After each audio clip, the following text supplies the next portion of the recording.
आप सभी को वेलकम करता हूं हमारी यूट्यूब चैनल ग्लोयर स्टडी पर।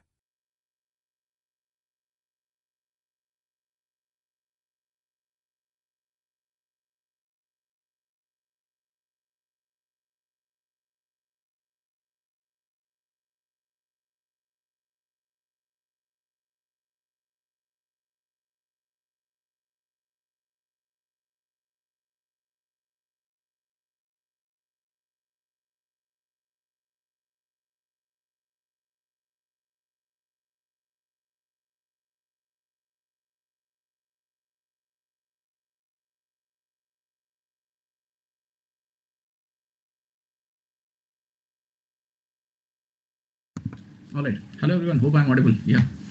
So I thought मेरी आवाज जा रही है तुम लोगों को, बट पता चला कि आवाज ही नहीं आ रही है.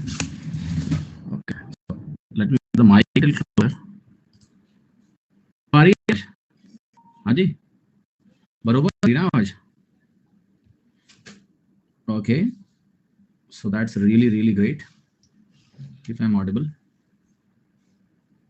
कई बच्चों के सुझाव आए थे मेरे पास कि सर जब आप पोल देते हो तो प्लीज आंसर की से आंसर लगा दिया करो, तो थोड़ा ज्यादा मजा आएगा. ठीक है, ऐसा कुछ लोगों ने बोला कि करेक्ट पता चले कि हमारा करेक्ट है कि नहीं. तो हमने कहा चलो ठीक है भैया, तो आज हमने तुम्हारी वैसे क्लास एक्सरसाइज में तुम्हारे पीछे दिया है ना आंसर की, वही मैंने भी बोला है. तो ये काम तो तुम खुद भी कर सकते थे मजे लेने के लिए. ठीक है, हैं?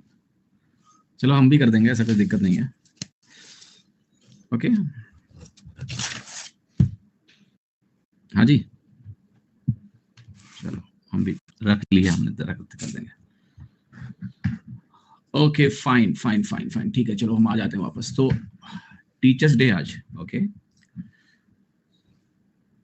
आज पार्टी है मेरी. कहाँ रखी है आपने पार्टी मेरी?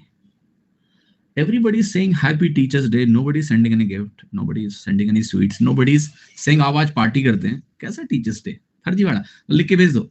कुछ कुछ पता चलना चाहिए ना. No party. मेरे घर में भी कोई पार्टी नहीं हुई यार. हमको लगा कुछ मिठाई वगैरह कुछ तो मंगा के लोग देंगे. सबका काम आजकल बोलने से चल जाता है. हैप्पी टीचर्स डे सब बोल के सब छुट्टी ले लेते हैं, इसलिए कोई दिन ही नहीं मंगाता. राइट. वैल्यू लोगों ने खत्म कर दी है. व्हाट्सएप और ये चैट और ये इंटरनेट, ये सब ना, they have degraded the meaning of the days, है ना. ठीक है. गाना सुनाओ आज. क्यों? गाना तो लोग जब शादी वाली टाइम होती तब सुनाते हैं बेसुरे गाने. ठीक है, बिना सुर के कैसे गाना सुनाओ? अच्छा नहीं गाते तब भी सुनाओ. जबरदस्ती है, कोई अच्छा नहीं गाता कभी मत सुनो गाने, कान फट जाते हैं भैया. स्पॉटिफाई चला लो, यूट्यूब म्यूजिक चला लो. अब तो वो जमाना भी नहीं रह गया कि भाई लाइट नहीं है, रेडियो नहीं चलेगा, ये वगैरह वगैरह, टीवी. जैसे कोई बोले गाना सुनाओ, पूछो अच्छा गाते हो, नहीं तो मत गाओ, सुन लेंगे हम, स्पॉटिफाई पे सुन लेंगे. हाँ जी, क्लियर और नॉट? ओके. ये लड़का आया, देखो इसने अपना जुगाड़ खोजा है.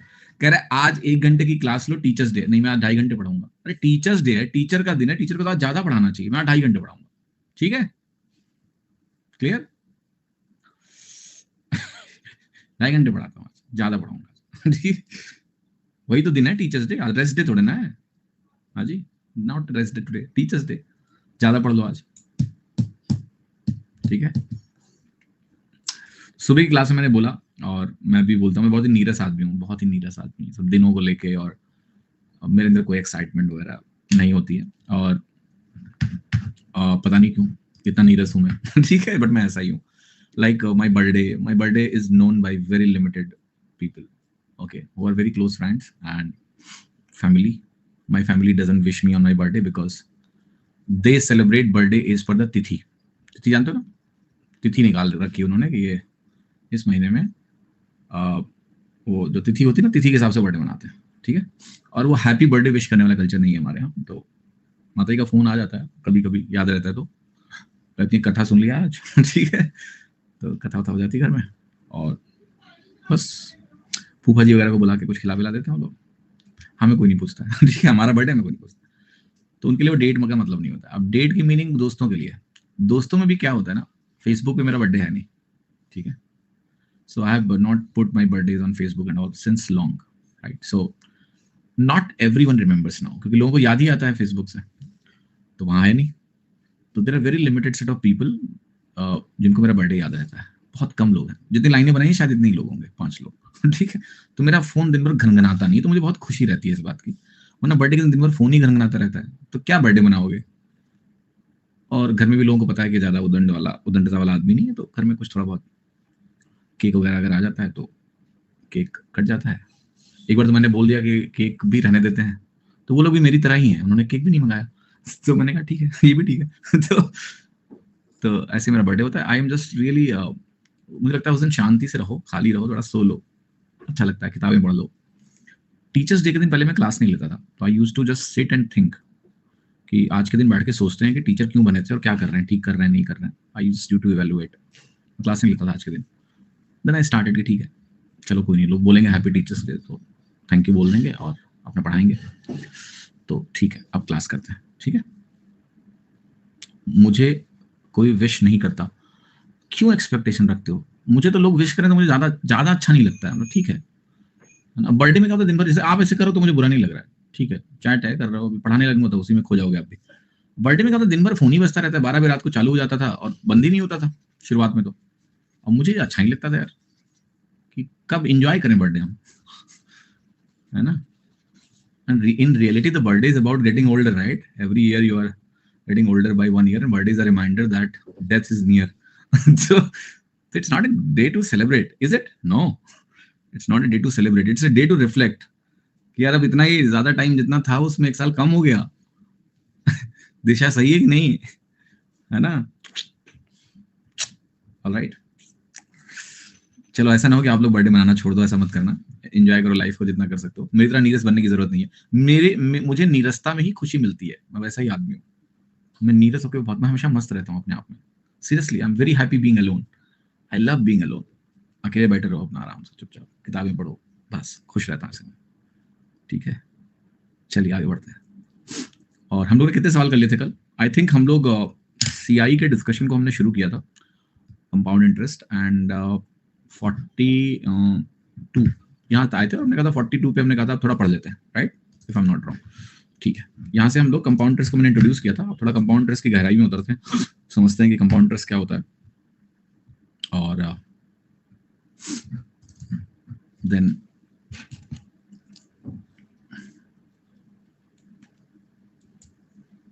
Thank you Arijit, and thank you everyone who wished me today for the teachers day. Gift is pending, so जब सेलेक्ट हो जाना तो गिफ्ट लेके आना, जो कि मैं लेता नहीं हूँ वैसे गिफ्ट किसी से, ठीक है, बट ले आना, तुम्ही को वापस दे दूंगा मैं, आपस में एक्सचेंज कर करके, ठीक है। तो देखिए कंपाउंड इंटरेस्ट में क्या करना होता है, मैंने आपको बताया कंपाउंड इंटरेस्ट क्या होता है, सक्सेसिव परसेंटेज चेंज होता है। तो कंपाउंड इंटरेस्ट जो होता है हमारा, ये सक्सेसिव परसेंटेज इंक्रीज होता है, ये बताया था मैंने आपको। ये भी बताया था कि कंपाउंडिंग क्या होती है। कंपाउंडिंग ये होती है कि कितने टाइम के बाद प्रिंसिपल में इंटरेस्ट जुड़ेगा और नया प्रिंसिपल क्रिएट होगा। अब हम थोड़ा सा कंपाउंडिंग को अंडरस्टैंड कर लेते हैं। ओके, लेट्स अंडरस्टैंड कंपाउंडिंग को थोड़ा डिटेल में देख लेते हैं, और हर तरह की कंपाउंडिंग से आपको इंट्रोड्यूस करता हूं मैं। तो पहले हम आते हैं एनुअल कंपाउंडिंग, ठीक है। तो मैंने लिखा एनुअल कंपाउंडिंग, मैंने यहाँ पर लिखा एनुअल कंपाउंडिंग। फॉर्मूला हम बाद में लिखेंगे, पहले हम नॉर्मल तरीका लिखेंगे। तो एनुअल यहाँ लिखते हैं हाफ ईयरली और क्वार्टरली, ये तीनों आपने बचपन में पढ़ा हुआ है। तो इन्हीं तीनों को सबसे पहले देख लेते हैं कि कैसे इनसे हम डील करेंगे। तो लेट्स से मैं डिफाइन कर रहा हूं कि मेरे पास एक रेट है, और वो रेट मान लेते हैं कि अभी के लिए लेट अस एज्यूम कि मेरे पास जो रेट है वो है 20% का, 20% का रेट है, ठीक है। एंड मैं कह रहा हूं कि मेरे पास जो टाइम पीरियड है वो लेट्स से 1 वर्ष का है, 1 साल का है। और हमें जब यहाँ उतरूंगा तो एनुअल कंपाउंडिंग करनी है, और हमें एक प्रिंसिपल दिया है पी, और अमाउंट हमारा ए है। पी और ए को भी वेरिएबल ही रखते हैं। अब एनुअल कंपाउंडिंग में आप जाओगे तो आप कहोगे 1 साल में मुझे 20% का रेट है जो कि पर एनम है। तो सीधी सी बात है कि भाई कोई भी प्रिंसिपल जो हमारा होगा वो 20% से बढ़ जाएगा। 1 साल का मामला है, 1 साल में 20% वैल्यू बढ़ के बन जाएगा मेरा ए। पी 20% से बढ़ गया, तो यही हो गया। अगर आप लिखना चाहें तो आप कहोगे ए की वैल्यू क्या आएगी, 6/5 पी, या फिर हम बोल सकते हैं कि पी और ए का रेशियो क्या है कि ये 5 से 6 हो गया। कोई कॉम्प्लेक्स फॉर्मूला नहीं, कुछ भी नहीं। लेकिन अगर आप बचपन वाले फॉर्मूले में जाओ तो बचपन वाले फॉर्मूले में ऐसा होता है कि पी जो है 1 साल में r% से बढ़ के ए हो जाएगा, ठीक है। That's what the scene will be. एक स्टेप है, तो आप कहोगे कि अगर एक ही स्टेप है तो हम लिखेंगे कि हमारा जो ए है वो p इंटू 1 + r/100 हो गया, r% से बढ़ के इतना हो गया। लेकिन अगर हम यहाँ पर n स्टेप्स लेते तो यही चीज सक्सेसिव कितनी बार हो जाती, n बार हो जाती। इसको हम हटा देते हैं। मैं कहता हूँ मान लिया यही मामला है, रेट हमारा r% है, अभी मैंने रेट को r% लिख दिया यहाँ पर, ठीक है, कि रेट अगर r% होगा तो जनरलाइज फॉर्मूला ऐसा बनेगा, इस तरीके का। लेटेस्ट से मैं आपसे बोलता कि यहाँ पर जो r हमने 20% दिया था, यहाँ पर अगर मैं कहता कि टाइम पीरियड मेरे पास मान लिया 4 ईयर्स होता, 4 साल का मामला होता, आप कहते कि भाई 4 साल में 20% जो कि पर एनम इंटरेस्ट है, ऐसी 4 साइकिल्स आ जाती, 4 बार ऐसा सक्सेसिव लगाते हैं, और 4 बार अगर ऐसा सक्सेसिव लगाते हैं तो हम कहते हैं ये हमारा प्रिंसिपल है, ये हमारा अमाउंट है। और आप सभी को पता है कि प्लस 20% का मतलब होता है 5 हमारा 6 हो जाता है, तो ये 5 की पावर 4 बनता और ये 6 की पावर 4 बनता। तो आप कहते हैं ये वैल्यू अगर हमारी 625 होती और ये वैल्यू हमारी 36 का स्क्वायर 1296 हो जाती कि नहीं हो जाती? यस। और इसका जो अंतर होता वो क्या होता कि कितना चेंज आया, तो यहाँ से 375 और 375 में हम क्या करते हैं 296 जोड़ देते हैं, जो भी वैल्यू, अभी इसको लिखने की जरूरत नहीं है, हम जस्ट टेलिंग द प्रोसेस, वो आपका कंपाउंड इंटरेस्ट रहता है, रेशियो के टर्म्स में वो कंपाउंड इंटरेस्ट रहता है। आप इसी चीज को ऐसे भी लिख सकते हैं कि पी की जो वैल्यू होती है मेरी, ये हर स्टेप पे अगर मेरी वैल्यू 20% बढ़ रही है तो इसको हम बोलते हैं 1.2 टाइम्स हो जाती है। याद है मल्टीप्लाइंग फैक्टर? अगर कोई चीज 20% से बढ़ती है तो 1.2 टाइम्स हो जाती है। तो प्रिंसिपल हर स्टेप पे 1.2 टाइम्स हुआ, 4 बार हुआ तो 1.2 की पावर 4 हो गया, नॉट प्रिंसिपल बट अमाउंट। तो ये वैल्यू हमारी किसके बराबर हो जाती है? अमाउंट इज इक्वल टू 1.2 की पावर 4 इंटू पी। हमारी ये वैल्यू कैलकुलेट होकर आ जाती है, दिस मस्ट हैव बीन हमारा अमाउंट, प्रिंसिपल इंटू 1.2 की पावर 4। अब हम आते हैं यहाँ पर, और अगर हम कहते कि मेरे पास यहाँ पर टाइम पीरियड मान लिया n ईयर्स होता, n वर्ष होते, रेट हमारा वही r% पर एनम होता, और आपने एनुअल कंपाउंडिंग की होती, तो प्रिंसिपल अमाउंट अगर मैं लिखता तो कैसे लिखता? आप कहते हैं अमाउंट जो आपका होता वो होता प्रिंसिपल इंटू 1 प्लस r/100, और इसकी पावर n बन जाती है। ये बात आपको समझ में आ रही है? यस, पावर में n बनता, that's very simple to understand. कितने लोग समझ में आ रहा है कि पावर में n बनेगा? p इंटू 1 प्लस r/100 की पावर n बन जाता, क्योंकि आप 1 प्लस r/100 से हर स्टेप पे मल्टीप्लाई हो जाता। तो ये वैल्यू ऐसे लिखते, वही मैंने लिखा है 1.2 की पावर 4, ये है 1 प्लस 20/100 की पावर 4 इंटू पी, क्योंकि टाइम पीरियड 4 है। तो एनुअल सबसे आसान है लिखना, लेकिन अब एनुअल से हमारी यात्रा हाफ ईयरली पे पहुंचने जा रही है। तो अब हम आ रहे हैं हाफ ईयरली कंपाउंडिंग पे। यहां पर मैं लिख रहा हूं हाफ ईयरली कंपाउंडिंग। तो लेट अस सी ये हाफ ईयरली कंपाउंडिंग कैसे काम करती है। आपको पता है हाफ ईयरली कंपाउंडिंग में क्या होगा? हर 6 महीने में इंटरेस्ट में जोड़ देना है। तो लेट अस से अगर मैंने कहा कि मेरे पास वही रेट 20% का है, पहले यहीं से शुरू करेंगे, और मैं लिखता हूं रेट मेरे पास 20% का है, और टाइम पीरियड हमने लिया है मान लिया 1 ईयर। रेट हमने यहां लिया है 20%, टाइम पीरियड हमने लिया है 1.5 ईयर्स। रेट हमने लिया है 20%, टाइम पीरियड हमने लिया है 2 ईयर्स। इन तीनों सिनारियो में जरा लिख के देखते हैं। रेट जब लिखा है 20%, तो जब भी कुछ आगे ना लिखा हो मतलब ये पर एनम होता है। अब एक साल में हमें देखना है कि अगर हमें हाफ ईयरली कंपाउंडिंग करनी है, तो हाफ ईयरली कंपाउंडिंग का टाइम पीरियड 6 महीने हुआ, तो एक साल में 6-6 महीने के हमारे 2 अंतराल बनेंगे, यानी 2 बार कंपाउंडिंग हो जाएगी। ओके, कंपाउंडिंग इफेक्टिवली एक बार होगी, बट 2 बार सक्सेसिव लगाएंगे हमें से। अब हमें 6 महीने का एक इंटरेस्ट निकालना पड़ेगा, इसको हम बोलेंगे आर इफेक्टिव। कि अब इस ड्यूरेशन को एक शब्द बोलूंगा मैं, साइकिल्स। ये एक साइकिल है, हर एक साइकिल की लेंथ 6 महीने है, क्योंकि हर बार जब कंपाउंडिंग करोगे साइकिल लेंथ डिफरेंट होती है। जैसे पहले केस में एनुअल कंपाउंडिंग थी, तो एनुअल कंपाउंडिंग में ये जो साइकिल थी ये 1 साल की थी, ठीक। हाफ ईयरली कंपाउंडिंग में आपकी यही साइकिल 6 महीने की, तो 1 साल में 2 साइकिल्स हो गई। अब आर इफेक्टिव है इंटरेस्ट रेट पर साइकिल, तो 20% आपका 1 साल का इंटरेस्ट है, लेकिन हमारी जो साइकिल लेंथ है वो 6 महीने की है, हर साल में 2 साइकिल आई, तो हर साइकिल का इंटरेस्ट एनुअल साइकिल का आधा होगा, यानी 10% होगा। तो ये वैल्यू मैंने यहाँ पर लिखा 10%, यहाँ पर भी वैल्यू मैंने क्या लिखी 10%, ध्यान दीजिएगा इसका। अब ये 10 और 10 मिला के कितना हो गया, आप देखोगे अगर इसको, तो ये 21% का कंपाउंड इंटरेस्ट हो गया। तो ये सक्सेसिव में कन्वर्जन हो गया। अब आगे तो ये परसेंटेज का सवाल हो गया, कर लोगे आप। यहाँ जाओ, यहाँ आप कहोगे टाइम पीरियड आपने 1.5 साल लिया है, कंपाउंडिंग हाफ ईयरली है, तो यहाँ नंबर ऑफ साइकिल्स कितनी होंगी? 3 साइकिल्स होंगी। 6-6 महीने की 1.5 साल में 3 साइकिल्स बन जाती है। रेट ये 20% जो है ये कुछ नहीं लिखा है, तो ये पर एनम ही होता है, और 6 महीने में जो इफेक्टिव रेट ऑफ इंटरेस्ट आएगा वो कितना आएगा? आप कहोगे 20% बाई 2 ही आएगा, यानी 10% ही आएगा। तो मैं यहाँ पर क्या लिखूंगा 10%, यहाँ क्या लिखूंगा 10%, यहाँ भी मैं लिखूंगा 10%। तो ये आपके 6 मंथ की 3 साइकिल बनेंगे 1.5 साल में, ठीक है। यहाँ आर 20% पर एनम है, टाइम पीरियड आपने 2 साल ले लिया है, तो टाइम पीरियड अगर आपने 2 साल लिया तो आपको पता है 2 साल में 5% की 4 साइकिल्स आती हैं, और अगर 5% की 4 साइकिल्स हमारे पास आएंगी, हर साइकिल में इंटरेस्ट तो 10% रहेगा, क्योंकि 6 महीने की साइकिल है, तो ये 10% ऐसे 4 बार लगा के हम सॉल्व करेंगे। तो ये सवाल सक्सेसिव में कन्वर्ट हो गया। अब फिर तो सॉल्व करना बहुत आसान हो गया ना, शुरुआत की वैल्यू को प्रिंसिपल बोलेंगे, बाद की वैल्यू को अमाउंट बोलेंगे, और जितना डिफरेंस आएगा उसको हम क्या बोलेंगे कि ये हमारा सिंपल कंपाउंड इंटरेस्ट है। That we will do later. 2 से डिवाइड क्यों होगा? अनीता जी 20% जो रेट ऑफ इंटरेस्ट दिया, ये पर एनम दिया है, 1 साल का, 1 वर्ष का दिया हुआ है। तो अब जब हमारी साइकिल लेंथ ही 6 महीने का है, तो इसके ऊपर आप 6 महीने का इंटरेस्ट लिखोगे ना। सक्सेसिव में क्या कंबाइन होगा? 6 महीने का इंटरेस्ट, 1 साल का थोड़े ना, ये 6 महीने की साइकिल है आपकी, कंपाउंडिंग हर 6 महीने पे कर रहे हो, तो 6 महीने का इंटरेस्ट कितना है? 1 साल का 20% है, 6 महीने का तो 10% ही हुआ ना। हुआ कि नहीं हुआ? बोलो हाँ, समझ में आ गया। फिर मैं आपको समझाता हूं कि बचपन में एक फॉर्मूला बना था, वो कैसे बना था, समझना। बचपन में एक फॉर्मूला था आपका कि R% पर एनम आपका रेट है, पर एनम आपका रेट है, और कहता था कि हमारे पास जो टाइम पीरियड है, मान लिया n साल है, n ईयर्स है, आपको करना है half yearly compounding, half yearly compounding. तो कैसे फॉर्मूला बनता था, ध्यान से देखना, वहां भी यही होता था। R% पर एनम मेरा रेट है, तो 6 महीने में तो भाई R/2% ही होगा, क्योंकि हाफ ईयरली कंपाउंडिंग कर रहे हो तो आप हर 6 महीने पे कर रहे हो, डॉट डॉट डॉट। हर साल में 2 बार कंपाउंडिंग होगी, तो n सालों में ये कंपाउंडिंग कितनी बार होगी? आप कहोगे 2n टाइम्स हो जाएगा ये, ठीक है। अब फॉर्मूला से लिखते थे, अमाउंट इज इक्वल टू, लिखते थे principal into 1 plus R/2/100। R/2 पढ़ रहा है साइकिल में कि पावर 2n, क्योंकि 2n बार सक्सेसिव लगना है, याद है फॉर्मूला।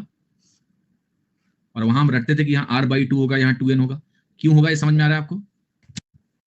यस, क्योंकि R% रेट ऑफ इंटरेस्ट 1 साल का है, तो मैं 6 का नहीं लूंगा क्योंकि हाफ ईयरली कंपाउंडिंग हो रही है। मैं रिफ्रेश कर लेता हूं एक बार, ठीक है, रिफ्रेश किया मैंने। अगर मेरे एंड से कुछ इश्यू रहा होगा तो रिफ्रेश होकर सही हो जाएगा, और अगर अब भी सही नहीं होगा तो मतलब मेरे एंड से कोई प्रॉब्लम नहीं था, ठीक है। तो ये फॉर्मूला हो गया हाफ ईयरली कंपाउंडिंग का। रेट R% पर एनम है, समय n वर्ष, तो n वर्ष में 2n साइकिल्स होंगी, तो 2n टाइम्स ऐसा होगा, और ये हमारा वैल्यू बनेगा, ठीक है। नेक्स्ट आते हैं। देखिए, अगर किसी को लैग हो रहा है तो आपके इंटरनेट में इश्यू है प्लीज, ठीक है। वॉइस कट हो रही है, आपके इंटरनेट में इश्यू, मेरे यहाँ पर कोई दिक्कत नहीं, 1 Gbps का कनेक्शन है, ठीक है। अब या तो फिर सर्वर का कुछ प्रॉब्लम होगा, मेरा दिक्कत नहीं है, ठीक है। आगे आते हैं क्वार्टरली कंपाउंडिंग में, okay. Quarterly compounding,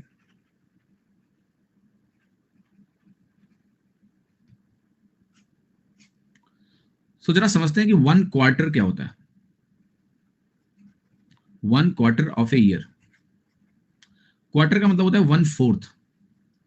1/4 of a year is, एक साल में 12 महीने होते हैं, तो 3 महीने का पीरियड हमारा क्वार्टरली कंपाउंडिंग कहलाता है। अगर आप क्वार्टरली कंपाउंडिंग कर रहे हो तो आपको एक चीज समझ में आनी चाहिए कि 1 साल का जो पीरियड होगा, अगर मेरे पास 1 साल का पीरियड है, उसी में ऐसे 4 स्टेप्स हो जाएंगे एवरी ईयर, क्योंकि 3-3 महीने के ऐसे 4 सक्सेसिव स्टेप्स होंगे, 3 मंथ्स।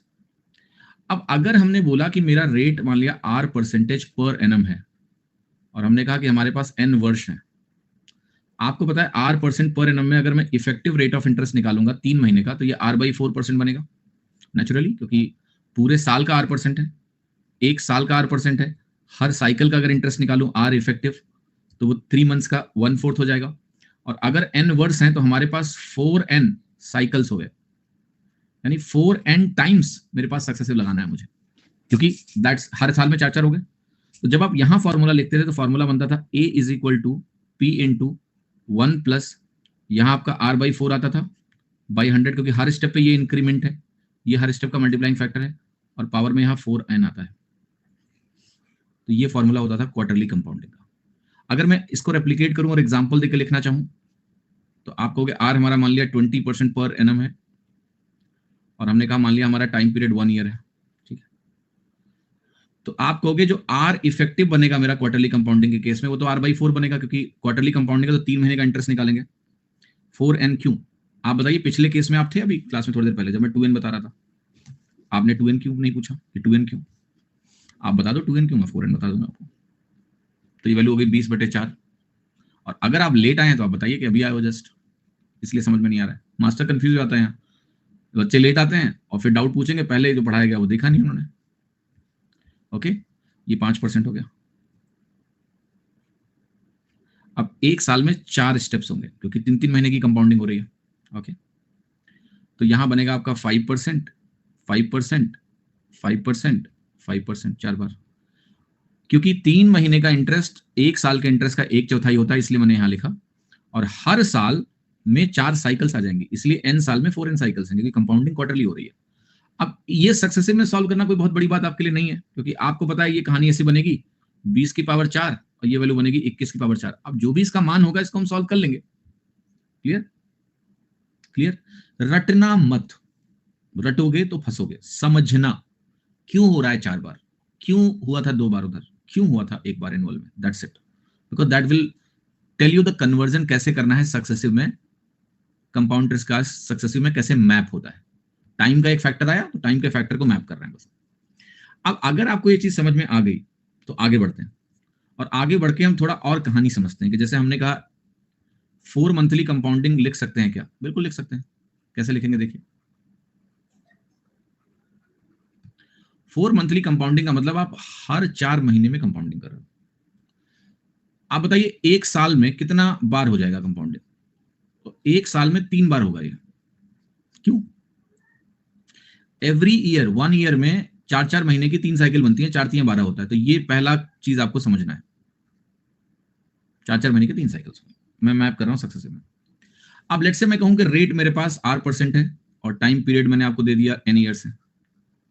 ये फॉर्मूला आपने पक्का नहीं पढ़ा होगा 10th क्लास में, बट आप लिख सकते हो कि अमाउंट क्या होगा, प्रिंसिपल इनटू 1 प्लस 3 बार है तो हर स्टेप का इंटरेस्ट R/3% बनेगा।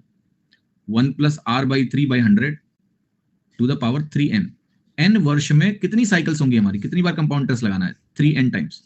तो ये फॉर्मूला हो गया। अगर लिखना हुआ एग्जाम में पूछ सकता है आपसे कि रेट R% है, टाइम पीरियड n साल है, बताओ अमाउंट और प्रिंसिपल में क्या रिलेशन होगा। ऐसे ऑप्शन दे सकता है, इसलिए जानना भी जरूरी है। अब मैं आता हूं, मैंने बोला कि मेरा रेट मान लिया 12% का है, ठीक। टाइम पीरियड मैंने बोला 1 ईयर है और मुझे 4 मंथली कंपाउंडिंग करना है। तो आप कहोगे 3 साइकिल्स बना लो। 3 साइकिल आपने बनाया और हर साइकिल का इंटरेस्ट 4% होगा। आप कहोगे इतना जल्दी कैसे लिखा? 12 महीने का 12% तो 4 महीने का 4% ही होगा ना। 12 का 12, 4 का 4, ऐसे लिख दिया। 3 बार हो गया 1 साल में, 3 बार। अब आपको पता है 4% क्या होता है? 25, 1/25। तो ये 25 का क्यूब क्या बनेगा? 26 का क्यूब। बस 25 का क्यूब हमारा प्रिंसिपल हो जाएगा और 26 का क्यूब हमारा अमाउंट हो गया रेशियो टर्म्स में। तो नाउ वी कैन राइट कि भाई ये जो वैल्यू है, ये जो डिफरेंस आएगा, ये कंपाउंड इंटरेस्ट होगा। अभी हम सवाल पे नहीं जा रहे, अभी हम सिर्फ प्रोसेस समझ रहे हैं। ठीक है, क्लियर? अगर 6 महीने का हुआ और 1 ईयर का टाइम है तो 2 साइकिल बनेगी। Yes, obviously. अच्छा, अब क्या हम 5 मंथली कंपाउंडिंग भी लिख सकते हैं? बिल्कुल लिख सकते हैं। जैसे लिखते हैं,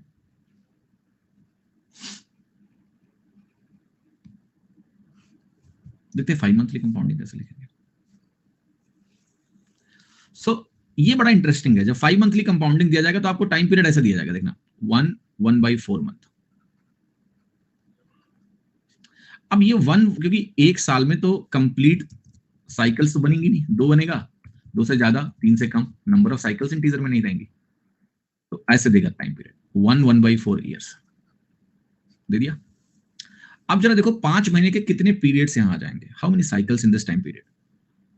तो आपको मैं रेट यहां लिख दूंगा सो दैट आपको कंफ्यूजन ना हो कि रेट यहां मान लेते हैं 12% पर एनम है, टाइम पीरियड यहां दिया हुआ। तो आप कहोगे ये क्या है? ये आपका बेसिकली 5/4 साल है। 5/4 साल का मतलब 5/4 इंटू 12, तो ये 15 वर्ष है, 15 ईयर्स, 15 मंथ्स, नॉट ईयर्स, क्योंकि डेटा आपने मंथ्स में कन्वर्ट कर दिया। 15 मंथ्स। अब 5 महीने में अगर कंपाउंडिंग करनी है तो 15 महीने में 15 को 5 से डिवाइड करोगे, 3 साइकिल्स मिल गई मुझे, 5 महीने की। तो 5 मंथ्स की 3 साइकिल्स हो गई, राइट। 12% 12 महीने का है तो 5 महीने का 5% होगा, 3 बार लगा दो, हो गया, राइट। कन्वर्जन हो गया आपका। तो any compounding can be asked to you in exam and you should not worry about it. जैसे मैंने कहा मुझे 8 मंथली कंपाउंडिंग पूछना है, 5/4 कैसे? ये क्या है? 1/4 को 4 के 4, 1 5/4 साल लिख सकते हो ना यहाँ पर बालक।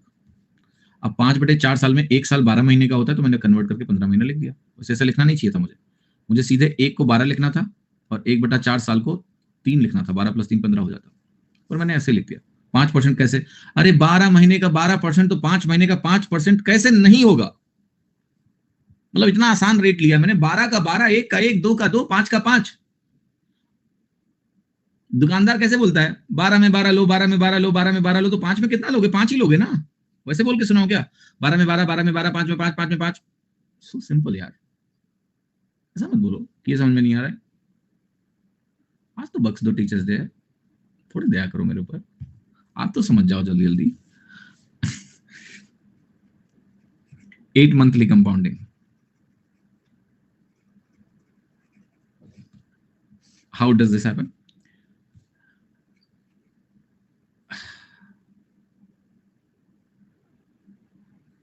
देखना रेट ध्यान से, रेट आपको देगा 15% पर एनम, टाइम पीरियड आपको देगा 2 वर्ष, और बोलेगा बताओ 8 मंथली कंपाउंडिंग करके दिखाओ।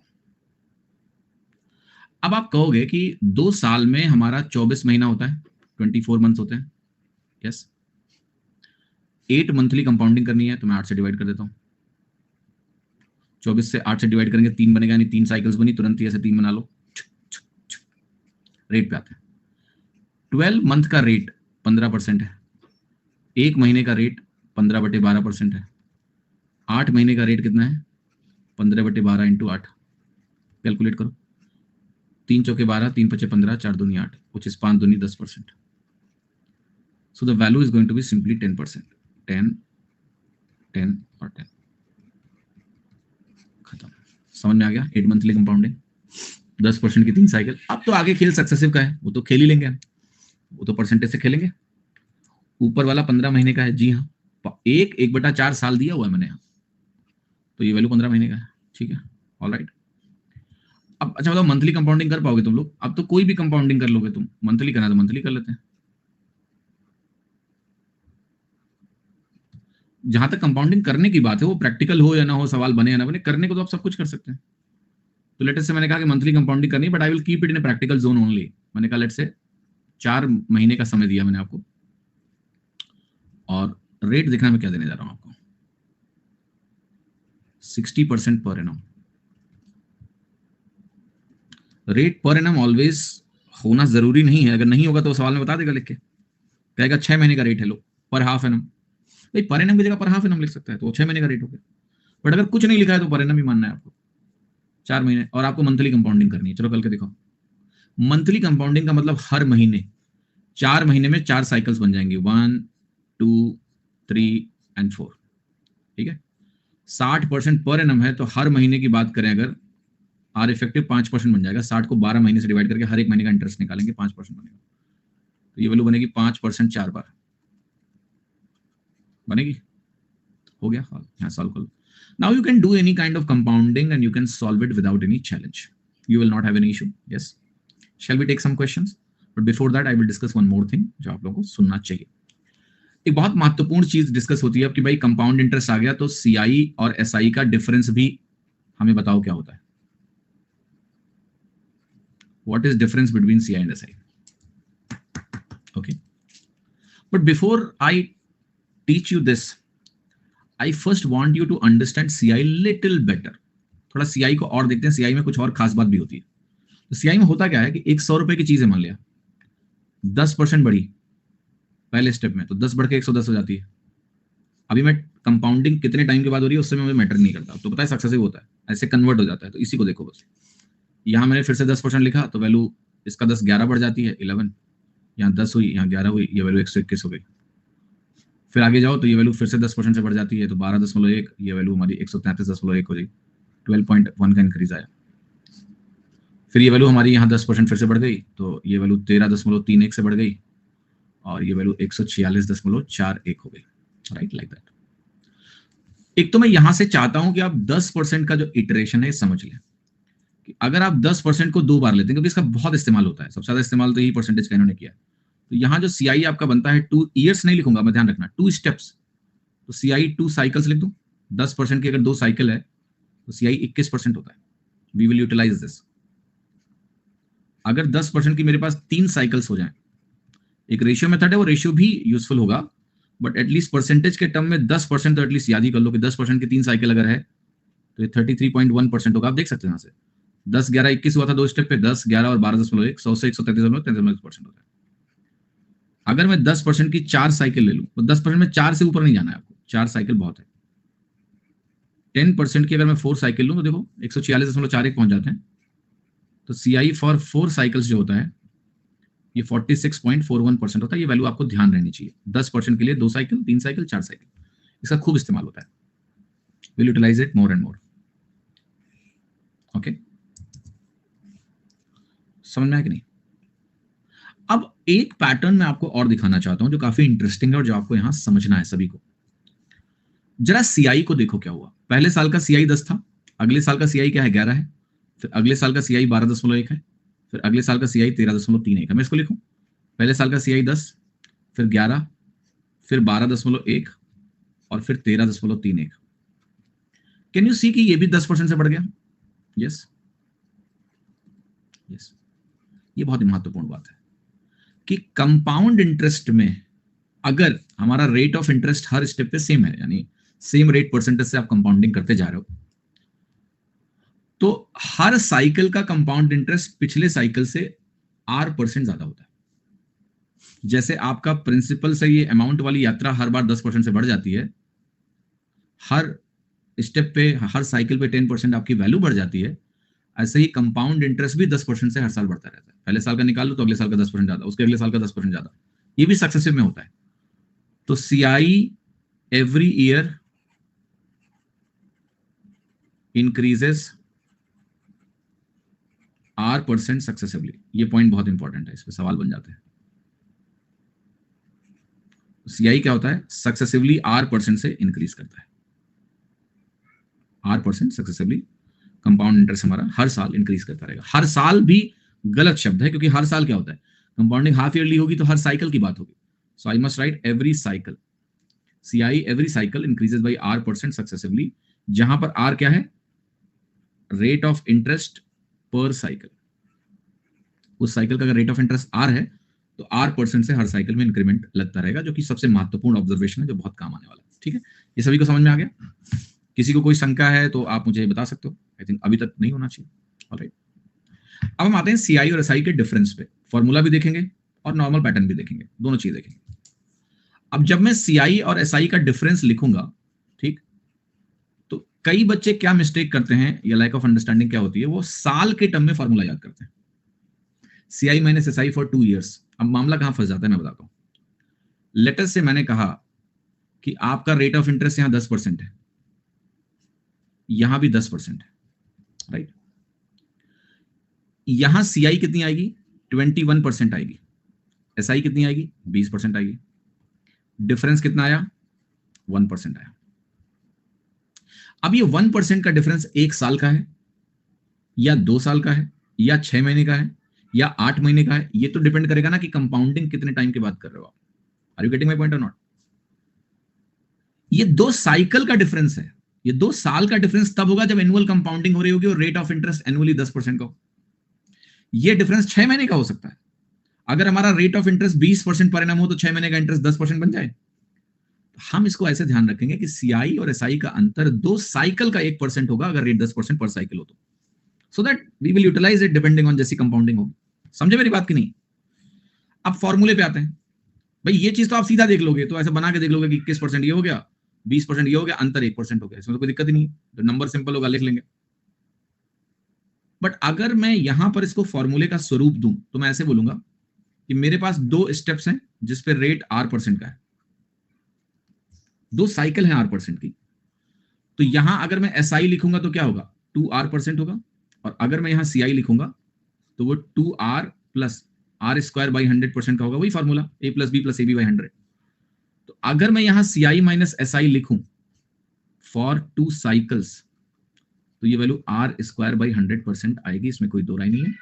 यहां R आप लिखना कि क्या है? Rate of interest per cycle. पर साइकिल लिख के हम ये क्लियर कर देना कि एक साइकिल का रेट ऑफ इंटरेस्ट है। अब ये 2 साल है कि 1 साल है, I don't care about it, it's 2 cycles for me. ठीक है, तो इस फॉर्मूले का हम इस्तेमाल कर पाएंगे। अब इस फॉर्मूले का इस्तेमाल आप कैसे कर सकते हो? जैसे मैंने एक वैल्यू लिखी, मान लिया कि रेट ऑफ इंटरेस्ट हमारा 10% पर एनम है, हमने कंपाउंडिंग की half yearly, okay, half yearly compounding की मान लिया, और टाइम पीरियड हमने दिया 1 साल का, और हमने कहा कि CI माइनस SI बता दो। अब यहां ये CI माइनस SI में 1 साल का ही आपसे पूछूंगा, लेकिन साइकिल 2 हो गई, 5% के इंटरेस्ट पे। बेसिकली ऐसा हो गया, ये ऐसा हो गया। तो CI माइनस SI ऑल्दो यहाँ 1 साल का ही है जो लोग 2 साल का फॉर्मूला रट के बैठते हैं वो घबरा जाएंगे। आप कुछ नहीं, आपको 1 साल का 2 साइकिल है, R² / 100 होगा, R² / 100 होगा, R एक साइकिल का इंटरेस्ट है, तो ये हो जाएगा 25/100%, जो कि आपकी वैल्यू कितनी होगी 1/4%। हाँ, 10% पर एनम इंटरेस्ट है, 1 साल का इंटरेस्ट है, हाफ ईयरली है तो 5% ही होगा ना आपका। तो लर्न इट थ्रू साइकिल कि CI और SI का डिफरेंस हमारा R² / 100% होगा, और R is the rate of interest per cycle. ठीक है, कमिंग नेक्स्ट आते हैं हम CI SI डिफरेंस देखेंगे फॉर 3 साइकिल्स। 3 साइकिल्स। आपको पता है कि SI 3 साइकिल्स का मतलब क्या होगा? यू नो दैट भाई, आप कह रहे हो कि R% and then again R%। Formula लिखना है तो हम कहेंगे हमारा जो CI होगा ये 3 साइकिल्स का कितना होगा, हाउ मच? आप कहोगे फॉर्मूला होता है 3R plus 3R² / 100 plus R³ / 100²। ऐसा फॉर्मूला होता है परसेंटेज के टर्म्स में। SI 3 साइकिल्स का बहुत सिंपल है, 3R%। अब अगर मैं CI माइनस SI लिखूं 3 साइकिल्स का, घटाऊं, तो ये क्या मिलेगा आपको? 3R² / 100 plus R³ / 100 terms of percentage. ठीक है, ये फॉर्मूला है, अगर आपको याद करना तो आप इसको याद कर सकते हो फॉर्मूले के टर्म्स में। हम यहां आएंगे वैल्यू के टर्म्स में, तो आपको पता है कैसे लिखना है। 3 साइकिल्स बनेंगी, साइकिल्स कैसे बनानी है समझा ही चुका हूं। अगर 3 साइकिल्स है, मान लिया आपने कहा कि 5% की 3 साइकिल्स हैं, राइट? एक तरीका है कि हम कहें CI फॉर 3 ईयर्स 3 साइकिल्स, ये बनता है 15.7625%। अगर आप 5% का 3 बार नेट कैलकुलेट करेंगे तो इतना आएगा। और SI 3 साइकिल का कितना आएगा? आप इस फॉर्मूले से भी निकाल सकते हो रख के, अगर रखो वैल्यू निकल जाएगा, तो ये 15% आएगा। अगर आप डिफरेंस निकालोगे तो ये 0.7625% आएगा। बट ये दशमलव में जो वैल्यू आ रही है खतरनाक है, थोड़ी लिटिल डिफिकल्ट। तो अब हम यहाँ ना थोड़ा फ्रैक्शन वैल्यूज भी देखेंगे, और वो फ्रैक्शन वैल्यूज हमारे लिए स्टैंडर्ड फ्रैक्शन वैल्यूज होंगी, ठीक है, जो हमें ध्यान रखना है, जिससे हमें बहुत बेनिफिट मिलने वाला है कई सारे सवालों में। डायरेक्टली इनका इस्तेमाल करेंगे CI SI डिफरेंस के केसेस में। तो मैं आपके सामने कुछ लिख रहा हूँ, ठीक है। Before I take up new questions, let's see क्या क्या चीजें आपको पहले बेसिक ध्यान रखना है, और फिर अपने हिसाब से उस रेशियो की लिस्ट को अपडेट करते जाना। सबसे इंपॉर्टेंट जो है आपका, एक तो है 5%। 10% तो परसेंटेज के टर्म में ही बहुत सिंपल है। हमने आपको 10% लिखवा दिया, 10 लिखेंगे 21 आएगा, याद है? अभी इसी में सिंपल है कि 21% हो गया। CI आपका, SI की बात करोगे 20 हो गया, अंतर की बात करेंगे तो 1% हो गया। अब ऐसे 10 का मैंने 3 बार भी लिखवा दिया है, ठीक, 10 का मैंने 4 बार भी लिखवा दिया है। उस सारी वैल्यू आप चाहो तो लिख लो, कोई दिक्कत नहीं है। यहाँ पर एक बार और उतार लो ताकि याद ही हो जाए। 10 3 बार लिखा तो हमने कहा हमारा CI जो होगा वो 33.1% हो जाएगा, हमारा SI 30% हो जाएगा, अंतर निकालेंगे 3.1% हो जाएगा। और ये किसका होता है? प्रिंसिपल का। हम कहेंगे 10 4 बार लिख लो। 10 अगर 4 बार आप लिखते हो तो ये वैल्यू होती है आपकी, CI की बात करें तो 46.41% होती है, SI की बात करें तो 40% होती है। अगर मैं अंतर निकालूंगा तो 6.41% होता है, 4 साइकिल का 10% पे। ये वैल्यू आपको ध्यान होनी चाहिए। 10 वाली तो ध्यान भी रहेगी, कोई मुश्किल काम ही नहीं है। 5% में क्या होता है, क्योंकि परसेंटेज में दशमलव वैल्यूज आती हैं, तो ये बेहतर होता है कि उसका हम फ्रैक्शन मान भी ध्यान रखें, जैसे कि हमने लिखा। अब इसको अगर हम रेशियो में कन्वर्ट करेंगे तो आपको पता है ये वैल्यू बनेगी 20², और यहां बनेगी हमारी 21² बनेगी। 20² को हम लिखते हैं कि हमारा 400 ये है, और ये वैल्यू हमारी 441 है। अब समझना यहां पर जो हमारा CI है वो कितना है? 41। और अगर हम SI की बात करें तो क्या होगा? 400 का कितना परसेंट होगा? 10% हो जाएगा, 2 स्टेप में 40 हो जाएगा, 40 हो जाएगा, ठीक है। तो अगर मैं यहां CI माइनस SI लिखता हूं 2 साइकिल्स 85%, कितना आ रहा है? 1। बट यहां 1 लिख के नहीं छोड़ना है आपको लिखना है 1/400। ये 400 के प्रिंसिपल पे 1 आया है, तो 1/400 of principal. This ratio is important. 441 is your amount. This is your principal. This is your CI. This is your SI. इसको लिखने में कहीं किसी भी वैल्यू में तकलीफ नहीं होनी चाहिए आपको. अब आते हैं 5% 3 बार. 5% 3 बार. ठीक है, कैसे लिखोगे? अब अगर मैं बात करता यहां परसेंटेज के टर्म्स में, तो ये 10.25% आता, ये 10% आता, तो CI माइनस SI यहां लिखते तो 0.25% आता. और वैसे भी लिख सकते थे हम, 5 का स्क्वायर भी हम करके देख चुके हैं इस चीज को. यहां अगर हम रेशियो की बात करेंगे तो आप कहोगे ये वैल्यू बनेगी 20 का क्यूब, और ये 20 का क्यूब बन जाएगा आपका 21 का क्यूब. राइट और रॉन्ग? यस. 20 का क्यूब होता है 8000, 21 का क्यूब होता है 9261. तो एक तो आपको ये ध्यान रखना है कि प्रिंसिपल और अमाउंट का रेशियो 5% 3 बार के केस में ये होता है. यहां ध्यान रखना है प्रिंसिपल और अमाउंट का रेशियो 2 बार के केस में होता है. ये याद रहेगा क्योंकि 20 का स्क्वायर और 21 का स्क्वायर लिखने में दिक्कत नहीं है, बट 21 का क्यूब सबको नहीं आता, इसलिए 9261 याद रखो. फिर आप यहां पर लिखोगे कि हमारा जो CI है वो 1261 है. फिर आप यहाँ SI लिखने जाओगे, आपको 15 8 120 आएगा, 1200 हो जाएगा. आप CI माइनस SI लिखोगे यहाँ पर इस केस में, तो ये बनेगा 61. अब आपको पता है यहाँ क्या लिखना है? यहाँ लिखना है कि CI माइनस SI जो है वो 61/8000 है प्रिंसिपल का. पहली बात, ये जो CI 1261 है, 1261 8000 के बेस पर है. तो अगर आपको कभी CI यहाँ निकालना पड़ गया तो आप कैसे लिखोगे? 1261/8000 इंटू प्रिंसिपल, ऐसे निकालोगे आप. तो ये वैल्यू पता होनी चाहिए, 8000 9261, और ये अंतर जो है ये 1261 है. CI 1261 है, SI 1200 है, अंतर 61/8000 है. कब? जब 5% की 3 साइकिल्स होती है. इंपॉर्टेंट है रेशियो ये. आते हैं अगले रेशियो पर. ये रेशियो भी बहुत महत्वपूर्ण है, 5% 4 बार. इसके अलावा मैं कोई रेशियो अभी नहीं लिखूंगा. उस सवालों के साथ आपको प्रोसेस मिल गया, आपको खुद समझ में आने लगेगा कौन सा रेशियो मेरे लिए इंपॉर्टेंट हो सकता है. तो वो अपनी लिस्ट को अपग्रेड करोगे आप धीरे धीरे करके. मैं बताता भी रहूंगा क्या इंपॉर्टेंट है, नहीं है. हर चीज लिखने की जरूरत नहीं होती. 5% समझ लो बस एक बार. तो आप कहोगे यहां जाएंगे तो ये वैल्यू बनेगी 20 की पावर 4, और ये बनेगी यहां पर 21 की पावर 4. डिफरेंस 261 कैसे होगा पुतिन? 1261 और 1200 का अंतर 261 कब से होने लगा है?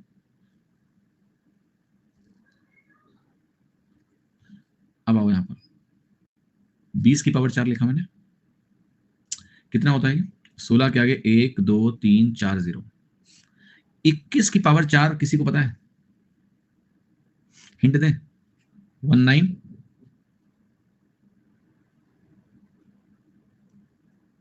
यहां तक में तो 1 होगा, बीच में बताओ क्या लिखे?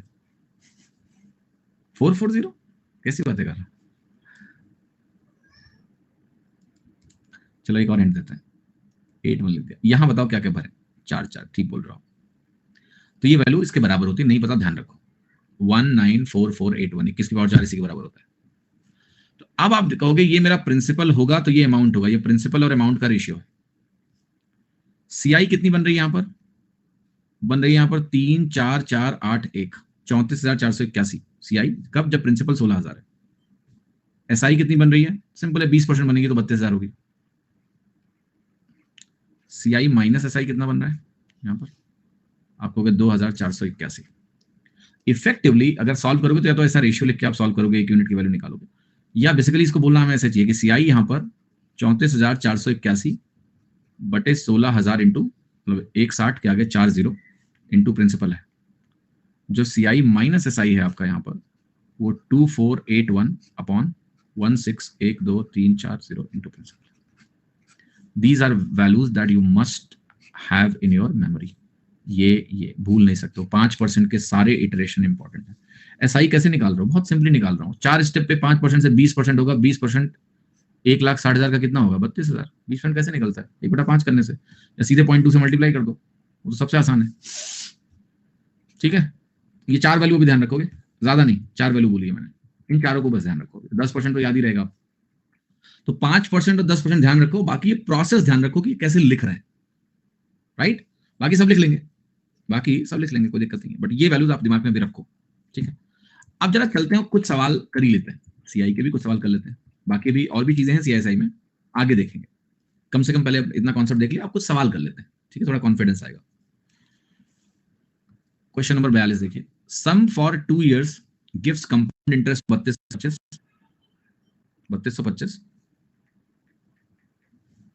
ओके 42 चलो करो 15% का रेट है 15% की वैल्यू मैंने आपको लिखवाई नहीं बट 2 साल का मामला है लिखते हैं सो 15% की वैल्यू आपको कि 2 तरीके हैं लिखने के देखो सीआई 2 साल का अगर हम बात कर रहे हैं यहां पर 15% के रेट से तो इतना बनेगा 15 प्लस 15 इंटू 15/100 वैल्यू आएगी 32.25%। अब सवाल कैसे हो कि 32.25% मुझे किसका प्रिंसिपल का ये जो परसेंटेज होता है प्रिंसिपल का ही होता है ये वैल्यू मुझे 3225 दी हुई है क्वेश्चन में प्रिंसिपल की वैल्यू डालनी है ये इसका 100 गुना है 100 उसकी वजह से आया और 2 जीरो परसेंटेज की वजह से आया तो आपका आंसर हो गया 10,000 इज द आंसर तरीका नंबर 1 जो कि सबसे आसान है क्योंकि यहां पर वैल्यू ही सीधे परसेंटेज के हिसाब से दी हुई है कोई तकलीफ ही नहीं है अब देखो वैल्यू 2 तरीके से दी जा सकती है एक एग्जामिनर परसेंटेज के हिसाब से वैल्यू दे जैसे एग्जामिनर ने भी यही काम किया होगा कि उसको पता है कि सीआई 32.25% है उसने इसी को 3225 लिख दिया उठा दूसरा वैल्यू कैसे दी जाती है फ्रैक्शन के हिसाब से 15% क्या है प्लस 3/20 है अब 2 स्टेप है तो आप कहोगे 20 का स्क्वायर क्या बनेगा 23 का स्क्वायर बनेगा 20 का स्क्वायर 400 होगा 23 का स्क्वायर 529 होगा यस और नो अब अगर आप 529 के हिसाब से इसको कैलकुलेट करने जाओगे तो आपका सवाल अननेसेसरी लंबा हो जाएगा क्योंकि ये डेटा इसके हिसाब से नहीं दिया गया कई बार डेटा इसके हिसाब से दिया जाएगा 529 को गुणा करके डेटा दे देगा राइट बट आपको ये वैल्यू खैर दी भी नहीं है वैल्यू आपको ये प्रोवाइडेड है अंतर ये 129 यूनिट प्रोवाइडेड है ये 129 यूनिट आपका 3225 के बराबर है राइट अब 129 को आप 2 बार लेके जाओगे 258 मिलेगा 58 के बाद आप गए 42 और 22 64 645 बना फिर 5 बार जाएंगे 25 गुना हो गया अब ये 25 गुना अगर हो गया तो 25 इंटू 400 करेंगे और 25 को अगर हम 400 से गुणा करेंगे तो 25 चौके 100 के आगे 2 जीरो आया मेरा आंसर क्या आ गया आप वो अप्रोच भी लगा सकते हो कि 25 का मतलब सर हम तो 1/4 ही देखते हैं तो 400 इंटू 1/4 100 बना एक ही आएगा मेरा आंसर में आगे 2 जीरो होंगे अब आपको यही डायनेमिक जो प्रॉब्लम सॉल्वर होता है वो यही होता है कुछ लोग रेशियो मास्टर करेंगे तो वो सिर्फ रेशियो मास्टर करेंगे और उनको दुनिया में कुछ दिखाई नहीं देगा अब ऐसे लोग स्लो रहेंगे क्योंकि हर सवाल के बनाने के पीछे जो डेटा चुना गया उसका ऑब्जेक्टिव या उसका तरीका डिफरेंट हो सकता है जैसे यहाँ डेटा उसने सीधा इससे उठाया है ये आइडेंटिफिकेशन इंपॉर्टेंट है कि यहाँ 15 का परसेंटेज निकालना आसान है यहाँ रेशियो सही नहीं है बट कई सवाल में डेटा रेशियो से लिया जाएगा सीधे उठा के 129 का 5 गुना दे देगा सीधे वहां डेटा आपको रेशियो सही बना के देगा वो तो आपके लिए रेशियो आसान रहेगा ठीक है तो we have to just do this things mentally to see अच्छा परसेंटेज तरीका मेरे ठीक है नहीं लग नहीं रहा कि ठीक है तो रेशियो में घुस जाते हैं रेशियो से बना होगा ये एनालिसिस इंपॉर्टेंट है आपके लिए ठीक है ध्यान रखोगे यस सही से लगेगा Tushar experience this comes through experience your mind is very much capable of choosing the right thing when it has sufficient experience okay practice यही इसलिए प्रैक्टिस है जैसे कोई बॉल आती है क्रिकेटर के सामने does he get confuse which to play yes who the bowler when the bowlers are batting right they sometimes get confused which shot to play they get confused एक minute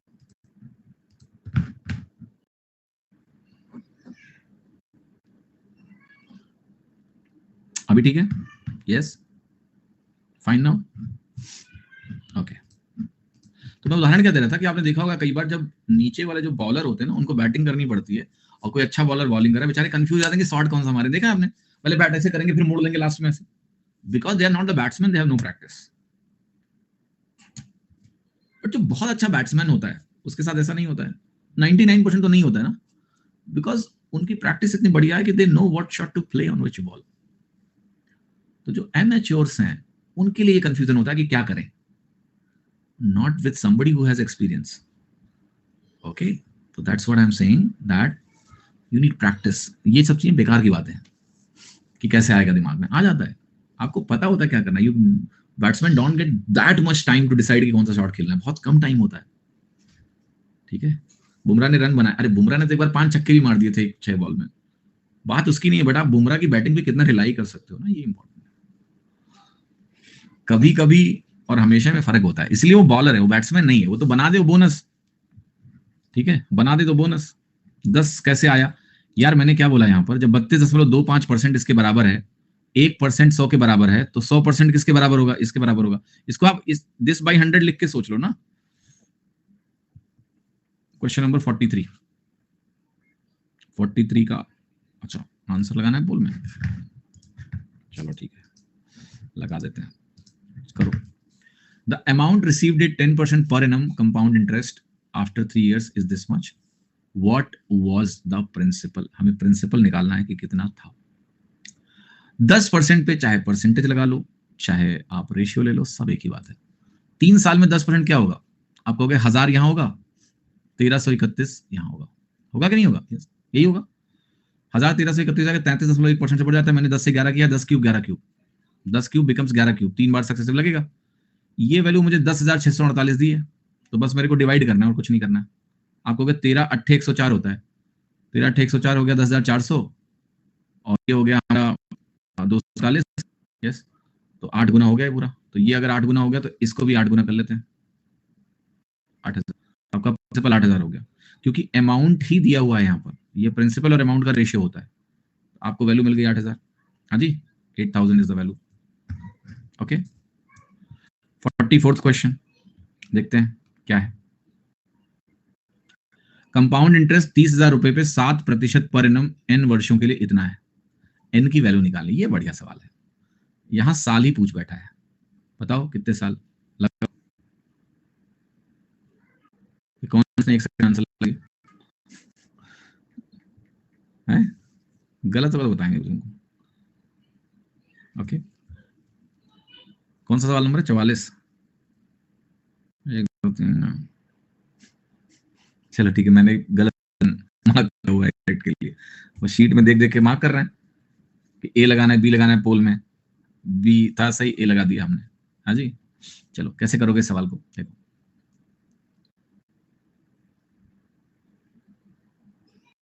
कैसे करोगे सवाल को। B option बहुत सीधा सवाल है, बहुत छोटा सवाल है। कैसे? ये जो परसेंटेज तुम्हारे सामने लिखा है ना, बस इसको ध्यान से देखो और इस बेस पे देखो लगभग कितना परसेंट है। आप कहोगे मेरा जो 10% है वो 3000 है, और ये 14 या 4200 से थोड़ा सा ज्यादा है, तो आप कहोगे ये 14 से 15% के बीच का मामला है। अब 7% पर एनम से 14 से 15% के बीच का मामला है, तो 2 ही बार हो सकता है ना। 3 बार तो 21% से ऊपर निकल जाएगा, 4 बार 28% के ऊपर निकल जाएगा, 1 बार होगा तो 7 ही रहेगा, 4 बार होगा, 5 बार लोगे तो पता नहीं कहां पहुंच जाओगे 35%। 2 ही बार होगा ना। 1 साल का निकाल के कुछ नहीं निकालना है। हाँ वही मतलब, आप ऐसे देखो ना कि एग्जैक्ट भी नहीं निकालना है यार। ये तुम बता दो मुझे कि 30,000 अगर मेरी वैल्यू है, और मैं कह रहा हूं मेरा जो कंपाउंड इंटरेस्ट है वो 4347 है, आप इतना बोल सकते हो ना कि 14% अगर मैं इसका निकालूं तो 4200 आएगा। ये उससे रत्ती सा ज्यादा है, 147 ज्यादा है। 147 1% भी नहीं होता इसका, यानी 14 से 15% के बीच का मामला है ये। बस जैसे आपने देखा कि 14 से 15% के बीच का मामला है, मेरा आंसर बी में कुछ हो सकता है। 7 2 बार मिलकर 14 देगा, 3 बार मिलेगा तो 21 से ज्यादा दे देगा, 3 बार तो जा ही नहीं सकते हम। तो ये भी देखना कि 14 से 15 के बीच में है कि नहीं। 14 के आसपास देखना काफी था, क्योंकि बाकी तो 21 28 35 बहुत दूर दूर है। आंसर हो गया अभी। ये तरीका हो गया सवाल को करने का, एक तरीका, बट सारे तरीके दिखा देता हूं, वरना आप कहोगे कि सर हम ऐसे तो नहीं मानने वाले लोग। तो देखो यहां आप लिखिए 30,000 पहले लिखिए, फिर यहां आप लिखिए इस वैल्यू को 34,347, फिर इसको काटिए, सिंप्लीफाई करिए। किससे कटेगा? 7 4 11 13 4 18 21, 3 से कट रहा है, क्योंकि 3 से ही भी कट रहा था, तो आपने कहा चलो 3 से काट लेते हैं। तो ये क्या बना? 10,000। 4 जीरो था, 3 से काटा, 3 से इसको भी काटो, 3 एकनम 3 3 एकनम 3 3 चौके 12 3 चौके 12 3 9 27। यहां तक पहुंच गए? किसी को कोई तकलीफ हुई अभी तक? नहीं। ये वैल्यू ना 100 का स्क्वायर है, और ये वैल्यू हमारा 107 का स्क्वायर है, यानी 2 बार में ऐसा हुआ तो 100 का स्क्वायर 107 का स्क्वायर, यानी 100 स्टेप में 107 हुआ। 100 स्टेप में 107 हुआ तो क्या 7% बढ़ा? यस, 2 बार हुआ है भाई। 100 107 एक बार में होता है, यहाँ 2 बार क्लियरली मुझे दिख रहा है, तो 2 साइकिल्स हो गई, 2 साइकिल्स 2 साल की हो गई, क्योंकि 7% पर एनम का रेट है। एक तरीका ये। Clear? Is everyone understanding this? Yes, that's the answer. Another way was finding the exact decimal percentage but वो मैं सजेस्ट नहीं करूंगा कि एग्जैक्ट डेसिमल परसेंटेज निकालो, उससे अच्छा आप रेशियो से कर लो, उतना पेन लेना। परसेंटेज का एडवांटेज ही तभी है जब हम अप्रॉक्सिमेट देकर सीधा उत्तर लगाएं। समझदार लोगों के लिए परसेंटेज है, ना समझ लोगों के लिए नहीं है। अगर आपको एग्जैक्ट परसेंटेज निकाल के, कुछ लोग कहेंगे हम एग्जैक्ट परसेंटेज निकाल के प्रूव करेंगे कि 14.49% हमारा सीआई है, यही करना है तो परसेंटेज मत यूज करो, परसेंटेज को बदनाम मत करो। परसेंटेज तब यूज करो तो तुम्हें एस्टिमेट करने का मन हो, वरना अपना रेशियो लगा लो, मुझे कोई तकलीफ नहीं है। मेरे परसेंटेज को बदनाम मत करो प्लीज, है ना। या तो आप देख लो कि 14 से 15 के बीच में तो 7 2 बार जाएगा, बस ठीक है, तो लगाओ परसेंटेज। ये नहीं कि एग्जाम निकाल के टाइम बर्बाद करके बताएंगे, प्लीज डोंट डू दैट। हाँ जी, 2 साल कैसे? अरे भाई 7% के रेट पे एक बार में 100 107 होगा। आपकी कैलकुलेशन के हिसाब से प्रिंसिपल और अमाउंट का रेशियो क्या आया? 100 स्क्वायर 107 स्क्वायर हो जा रहा है, यानी ये 2 बार हुआ, यानी 2 साल। 45वां सवाल देखो, 45th क्वेश्चन। कितने टाइम में 16,000 रुपए 18,522 बन जाएगा? 5% पर एनम के हिसाब से एनुअल कंपाउंडिंग हो रहा है। वही तरीका सोचो, कितना इंटरेस्ट आ रहा है भैया? 2,522 का। साफ साफ दिख रहा है कि 15% के आसपास का मामला है। 15 से ज्यादा है दो, क्योंकि 10% 1,600 है, 5% 800 है, 2400 15% होता है, उससे थोड़ा ज्यादा है 5% पे। अब यहां थोड़ा सा रुकना पड़ेगा आपको, सवाल मजेदार है, क्योंकि यहां साल ना 3 भी दिया हुआ है, 2 भी दिया हुआ है, 2 तो नहीं होगा, 4 भी नहीं होगा। अब ये 2.5 और 3 थोड़ा सा कंफ्यूज करेंगे आपको, बट कंफ्यूज होना नहीं है, क्योंकि 5 5 और आधे का हम 2.5 ले लेंगे ना, अगर 2.5 साल, तो तुम्हारा 15% के ऊपर मामला नहीं निकलने वाला है। 5 5 2.5 लेके 15% के ऊपर, तो 5 को 3 बार लेके ही निकलेगा। आंसर हो गया ए ऑप्शन। बिकॉज 2522 मुझे दिख रहा है कि 15% के ऊपर है, तो क्या होगा वो? 15.7625% ही होगा। 2.5 साल में 5 5 2.5 बनेगा, 5 5 2.5 का टोटल 12.5 है, फिर आप वो ए बी बी सी सी ए कर लो, कुछ भी कर लो, ये और 2.5% नहीं बढ़ सकता है। आप मेरे को एक बात बता दो, जब हम 5 5 को 3 बार लेते हैं, तब वो बेचारा 15 से ऊपर कितना जाता है? 0.7625% जाता है। जब तुम 5 5 2.5 ले रहे हो, इसका टोटल 12.5 आ रहा है, तो वो कितना एक्स्ट्रा चला जाएगा? इससे कम ही जाएगा ना भाई साहब। 13 पहुंच सकते हैं, 15 नहीं पहुंच पाएंगे, इतनी औकात नहीं है इनकी। काटो ए ऑप्शन। ये परसेंटेज का अप्रोच है।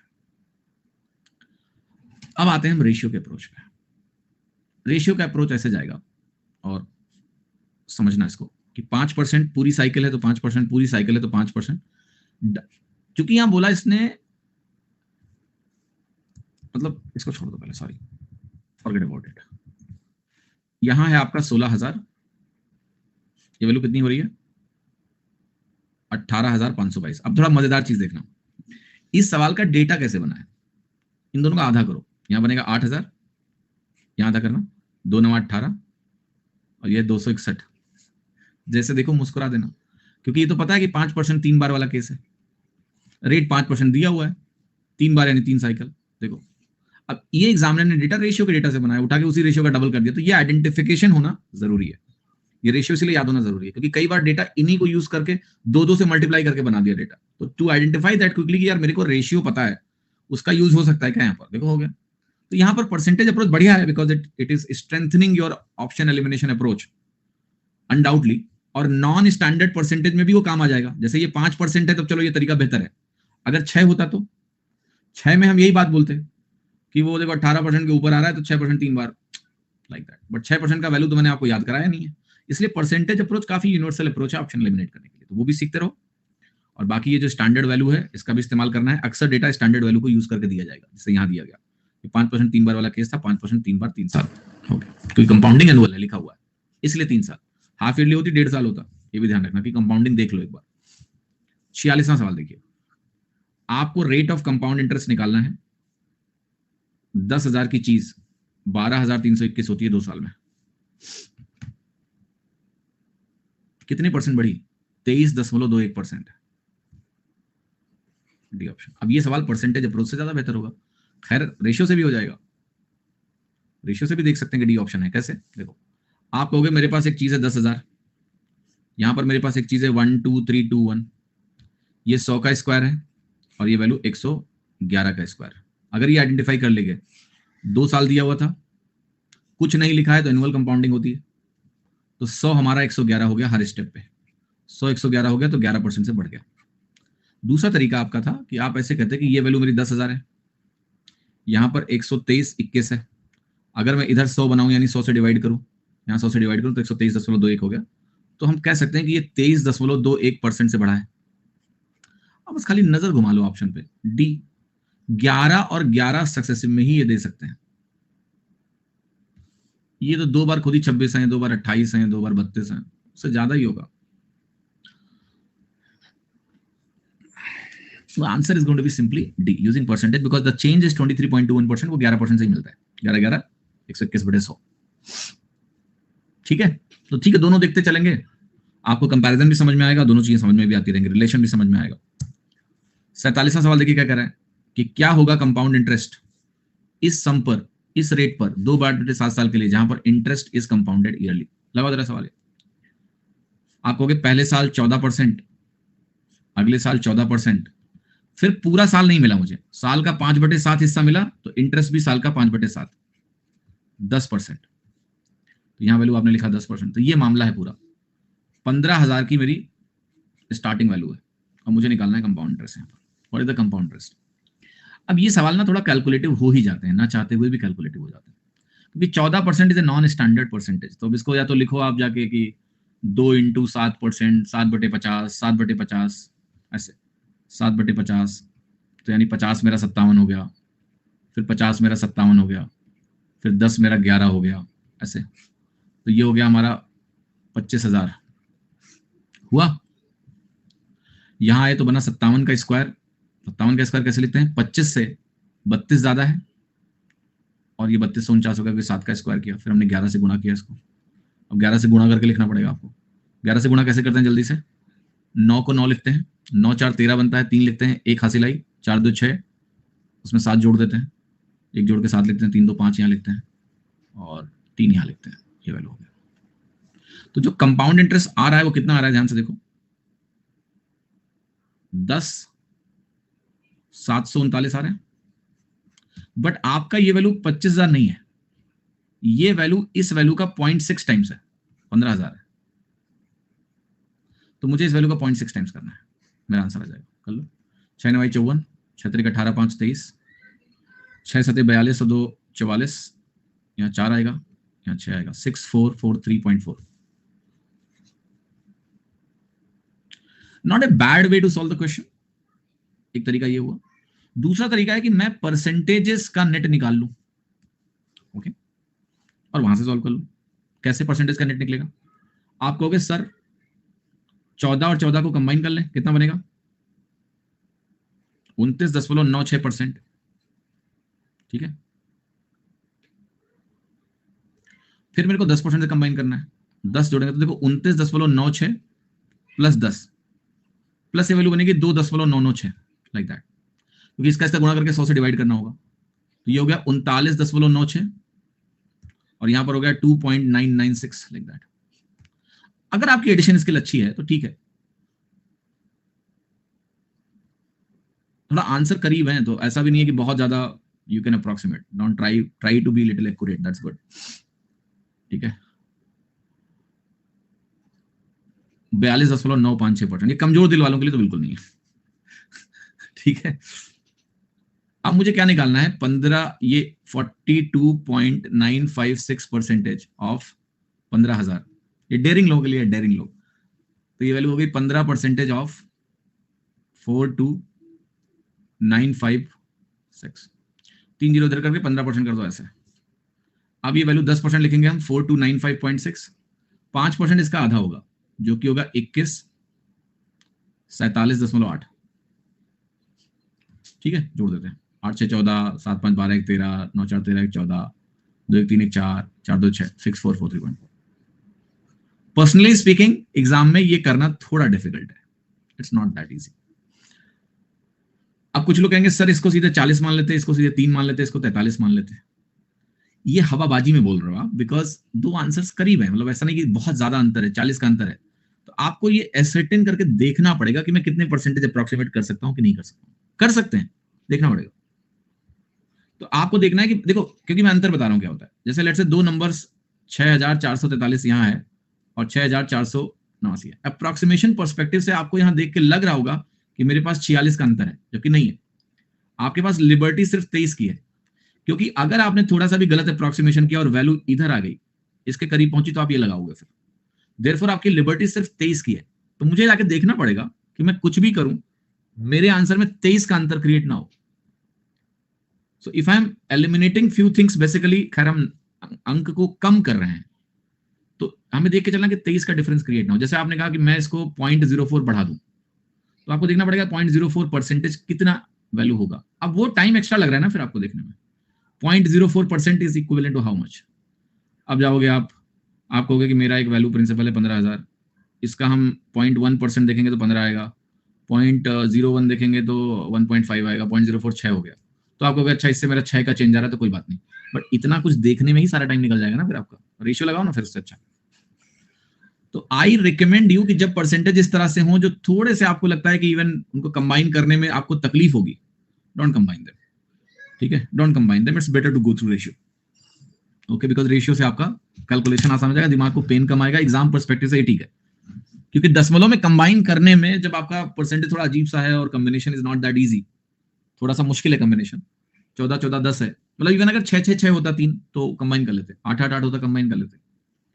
14 14 10 को कंबाइन करना, ऑप्शंस करीब है, एक तो करीब है, अगर इतना करीब आंसर ना हो, लेट से दूर दूर हो, 6000 7000 8000 ऐसे दिया हो, फिर ठीक है। 6443 6489, वेरी क्लोज ऑप्शंस, रेशियो में जाओ। ठीक है, 15,000 इंटू 0.6 25,000 कब से होने लगा काजल जी? 25,000 इंटू 0.6 15,000 होता है, 25 छक्का 150। उल्टा मत करिए। 48वां सवाल देखिए।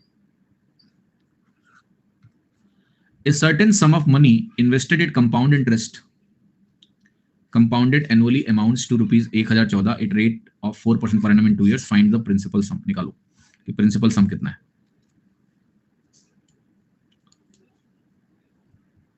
4% के रेट से 2 सालों में वैल्यू 1014 हो जाती है। अब 4% का मतलब क्या होता है? 1/25 होता है।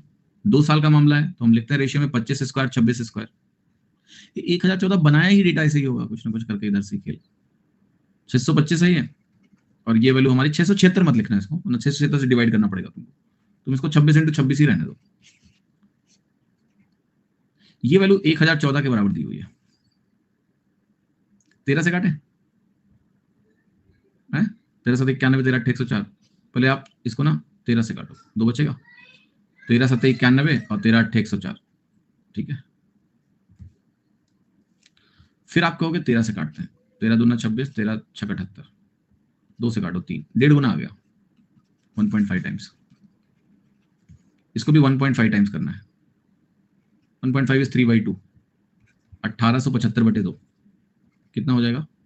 937। ये ऑप्शन। Ratio is good. अब इसमें दशमलव में मत जाओ, 8 पॉइंट मत देखो भैया। ऑल्दो आपको पता है 8.16% से बढ़ेगा, नहीं जाने का। 108.16% को 1014 करोगे, डिवाइड करने में जान निकल जाएगी तुम्हारी, मत करो सब काम। रेशियो में जाओ। ठीक है,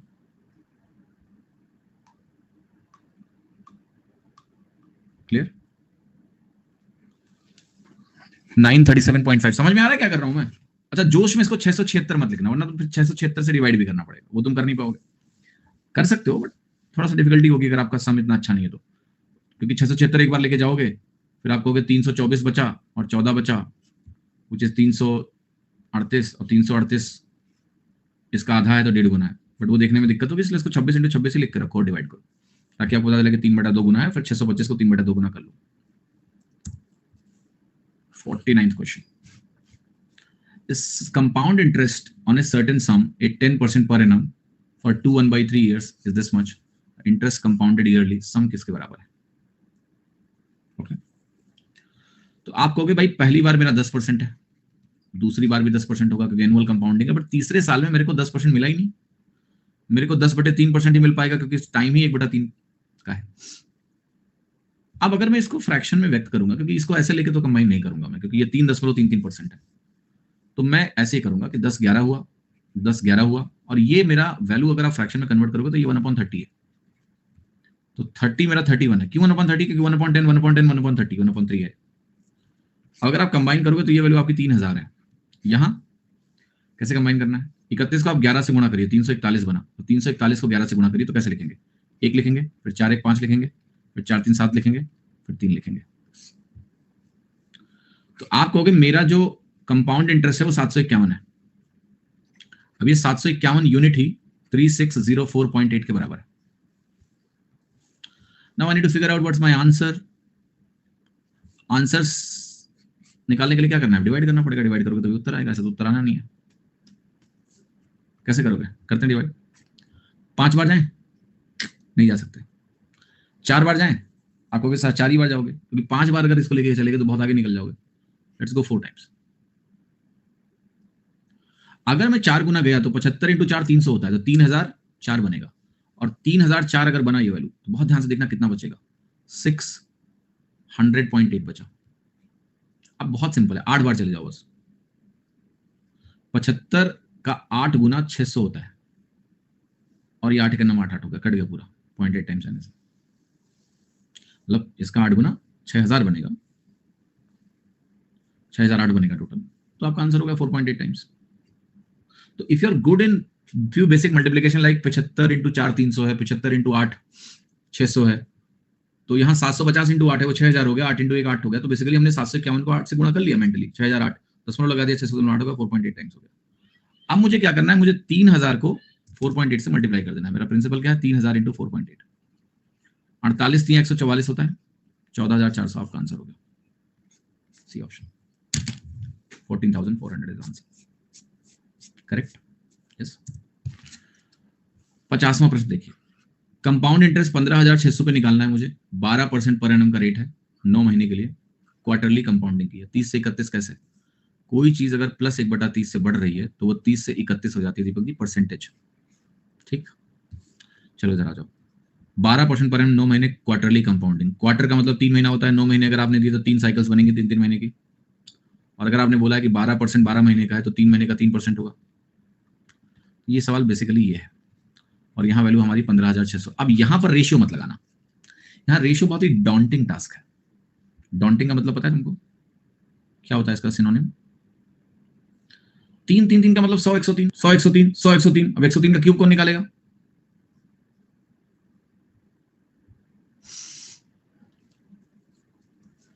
बेटर है परसेंटेज कंबाइन करते हैं, क्योंकि 3 3 3 को कंबाइन करना पहले बाएं हाथ का खेल है। कैसे होता है? 3 3 3 9, 3 त्रिक का 9 त्रिक 27, 3a स्क्वायर 0.27, फिर 3 त्रिक का 9 त्रिक 27, a क्यूब अपॉन 100। ये होता है 9.2727%। इतना CI होता है। अब हमें निकालना है यही परसेंटेज, 9.2727% ऑफ 15,600। मैं क्या निकालने जा रहा हूं देखना। 15.6% ऑफ 927, मतलब बेसिकली 15.6 इधर ले गए, 1000 यहां छोड़ दिया, 1000 से गुणा कर दो तो 9,272.7 आ जाएगा। अब मैं क्या करूंगा? कहां 4 होगा? क्वार्टरली था ना भैया। क्वार्टरली क्या होता है? 4 महीना। हाँ नहीं सर, ये गलती कर जाते हैं लोग। क्वार्टर 3 महीने का ही होता है। क्वार्टर 1/4 होता है, 4 महीने का नहीं होता है। 1/4 1 साल का, 3 महीना ही होता है। सही लिखा हुआ है। अब इसको कैलकुलेशन कैसे करनी है, ध्यान से सुनना। 10%, 5%, 0.5% प्लस 0.1%, ये निकालना है। 9272.7। इसका 10% क्या होगा? यहां लिखता हूं मैं, 927.27। इसका 5%, इसका आधा होगा। 2 से डिवाइड कर लो। 2 चौके 8, 2 छक्के 12, 2 3 6, 2 छक्के 12, 2 3 6। अब आगे नहीं जाना। 0.5% क्या होगा? इसको 10 से डिवाइड कर लो, 46.36। 0.1% क्या होगा? ये जो 10% है इसको 100 से डिवाइड कर लो, 9.27। बस ये वैल्यूज में जोड़ दी। आपको भी पता है कि आपके आंसर में ऐसा नहीं है कि नहीं, ये थोड़ा मामला डिफिकल्ट है, बहुत करीब है। जोड़ लो सब कुछ भाई, सब जोड़ लो। 63 और 27 90 होता है। 90 और 36 126, 153। एक आ गया, ठीक है। 7 1 8 3 11 6 17 17 9 17 9 7 16 26, ठीक है। 2 2 4 6 4 10 4 14 9 4 13 1 14। खैर, जो आंसर आया वो इन सबों से बहुत दूर है, बट कंसिडरिंग ये दोनों बहुत क्लोज थे, तो अब मैं आपको एक मजेदार बात बताता हूँ। whenever I add numbers, okay, because what I saw in the competitive exams is that कि अगर आप नंबर यहां से जोड़ते हो तो आपको अनुमान नहीं है कि आपका सम कितना हो सकता है। इसलिए मेरी जो अपनी एडिशन है वो इधर से चलती है, मैं right to left, left to right जोड़ता हूँ क्योंकि यहां से क्या होता है, मुझे पता है 9 4 13 और इनको देख के महसूस हो रहा है कि कितना भी भागेंगे 1400 से 1500 से ऊपर नहीं जा सकते, इसलिए आंसर ए ही होगा। बट जब आप यहां से जोड़ते हो तो आपको कोई सेंस ही नहीं है कि आपका नंबर का रेंज क्या है, तो आप घबराओगे कि आंसर बहुत करीब करीब एग्जैक्टली जोड़ना है। So it's very important that at least अगर आप यहां से भी जोड़ते हो एक बार देख तो लो सम कहां जा सकता है। ये 9 4 13 बन रहा है, अब इन नंबरों को आप देख लो, 2 डिजिट के 3 नंबर्स हैं, they can maximum become 100 to 200, सो 1400 से 1500 के बीच में वैल्यू होगी, मेरा आंसर ए ही होगा, मुझे क्यों सॉल्व करना है। That's how you can save your time. Even if you have open eyes, you have your answer here itself, but मैं जानबूझ के आपको यहां लेकर आया हूं क्योंकि that's how naturally you go. Calculation, जैसे इसको आपने देखा, अगर आपको जो मैं बोल रहा था 10% देखना सीखो, 10% तुमने देखना सीख लिया अगर, तो इसका 10% 1560 है, यहां 10% नहीं है तो आंसर क्या होगा, 1560 से कम होगा। ए ऑप्शन, कैलकुलेट नहीं करना है। तो सीआई भयानक कई बार नहीं होता जितना आपको लगता है। जैसे ये सवाल जो एग्जैक्ट कैलकुलेशन करने वाले बच्चे हैं वो तो मरे इस सवाल में, मरे का मतलब फंसे। लेकिन जो बच्चा थोड़ा अटेंटिव है वो कहेगा अच्छा 9.27% 15,600 से कम, 10% ही 15,600 का 1560 होता है, उससे कम आएगा आंसर, क्या होगा, ए ऑप्शन।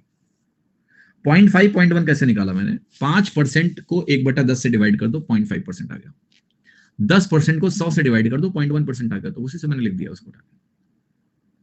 अच्छा, अब मैं आपको जाते जाते कुछ ऐसा दिखाऊंगा जिससे आपको बहुत मजा आएगा कि गणित में हम लोग गलत सलत पढ़ते रहते हैं और पता भी नहीं है।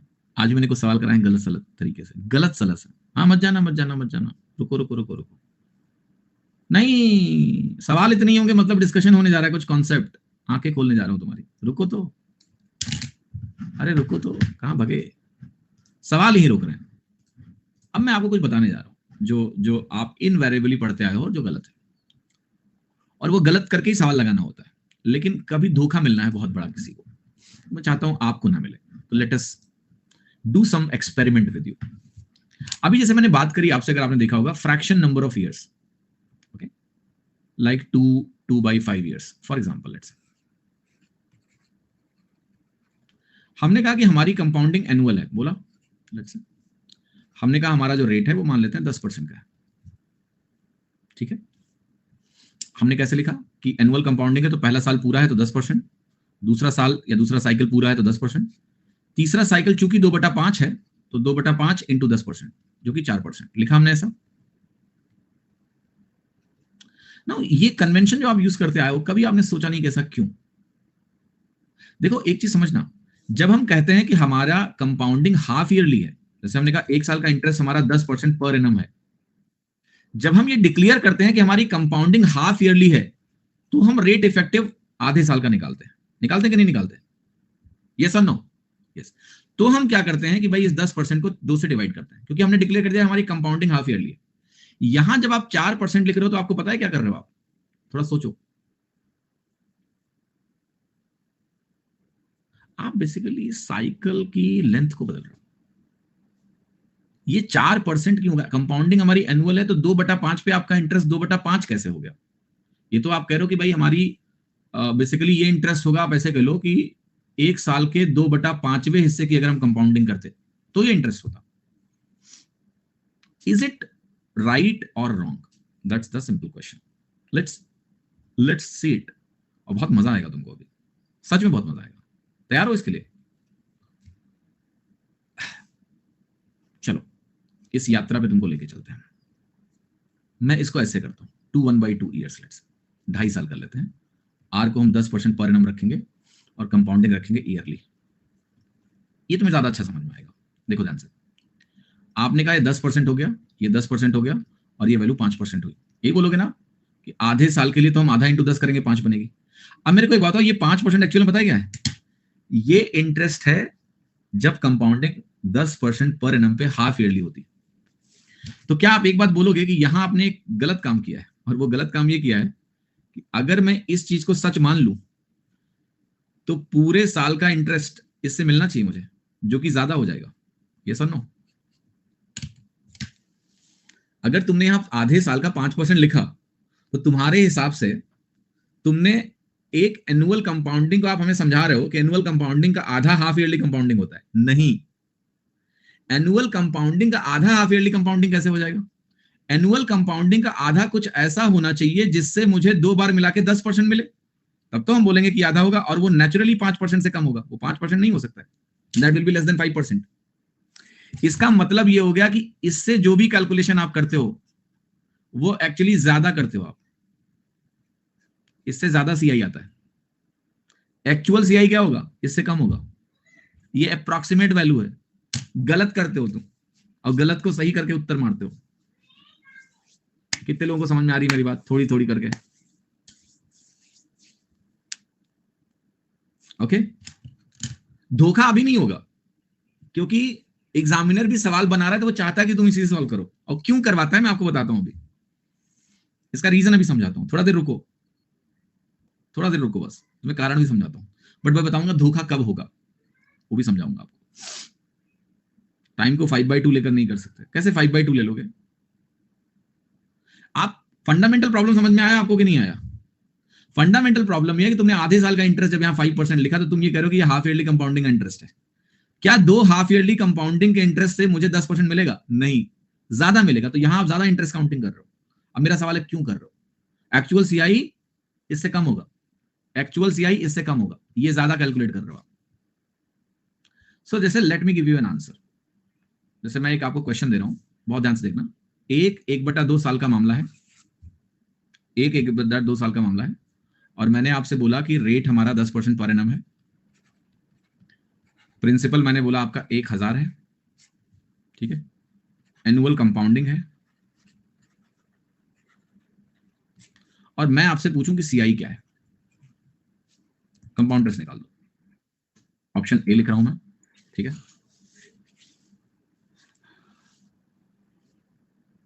165, B less than 165, C more than 165, D none of the above. चलो बताओ इसमें कौन सा उत्तर करेक्ट है? धोखा यही होगा लोगों को, जब सवाल जिस दिन ऐसा आ गया। इसका आंसर है लेस देन 165, क्योंकि हमें पता है अगर हमने यहां 10 लिखा और यहां हमने 5 लिखा तो ये वैल्यू 16.5% बनेगा। 16.5% से वैल्यू 165 आएगी। बिल्कुल सही बात है। अब 100 हमें पता है कि ये 5 मतलब समझ रहे हो ज्यादा ले रखा है हमने, तो मेरा आंसर इससे कम होगा। तो अगर ऐसा सवाल कभी पूछ ले तो ये आंसर होगा। पर आप कहोगे सर हम तो यही निकालते हैं हमेशा। अच्छा सॉरी सॉरी सॉरी सॉरी यार, एक मिनट, मैंने ऑप्शन थोड़ा गलत दे दिया तो आपके लिए थोड़ा आसान ज्यादा हो गया। मुझे ऐसा लिखना चाहिए था, मैंने सॉरी गलत लिख दिया। ऐसा लिखना था, थोड़ा मजा खराब हो गया फिर तो। ऐसा लिखना था, ये 16.5 नहीं है, ये 15.5 है। ओहो,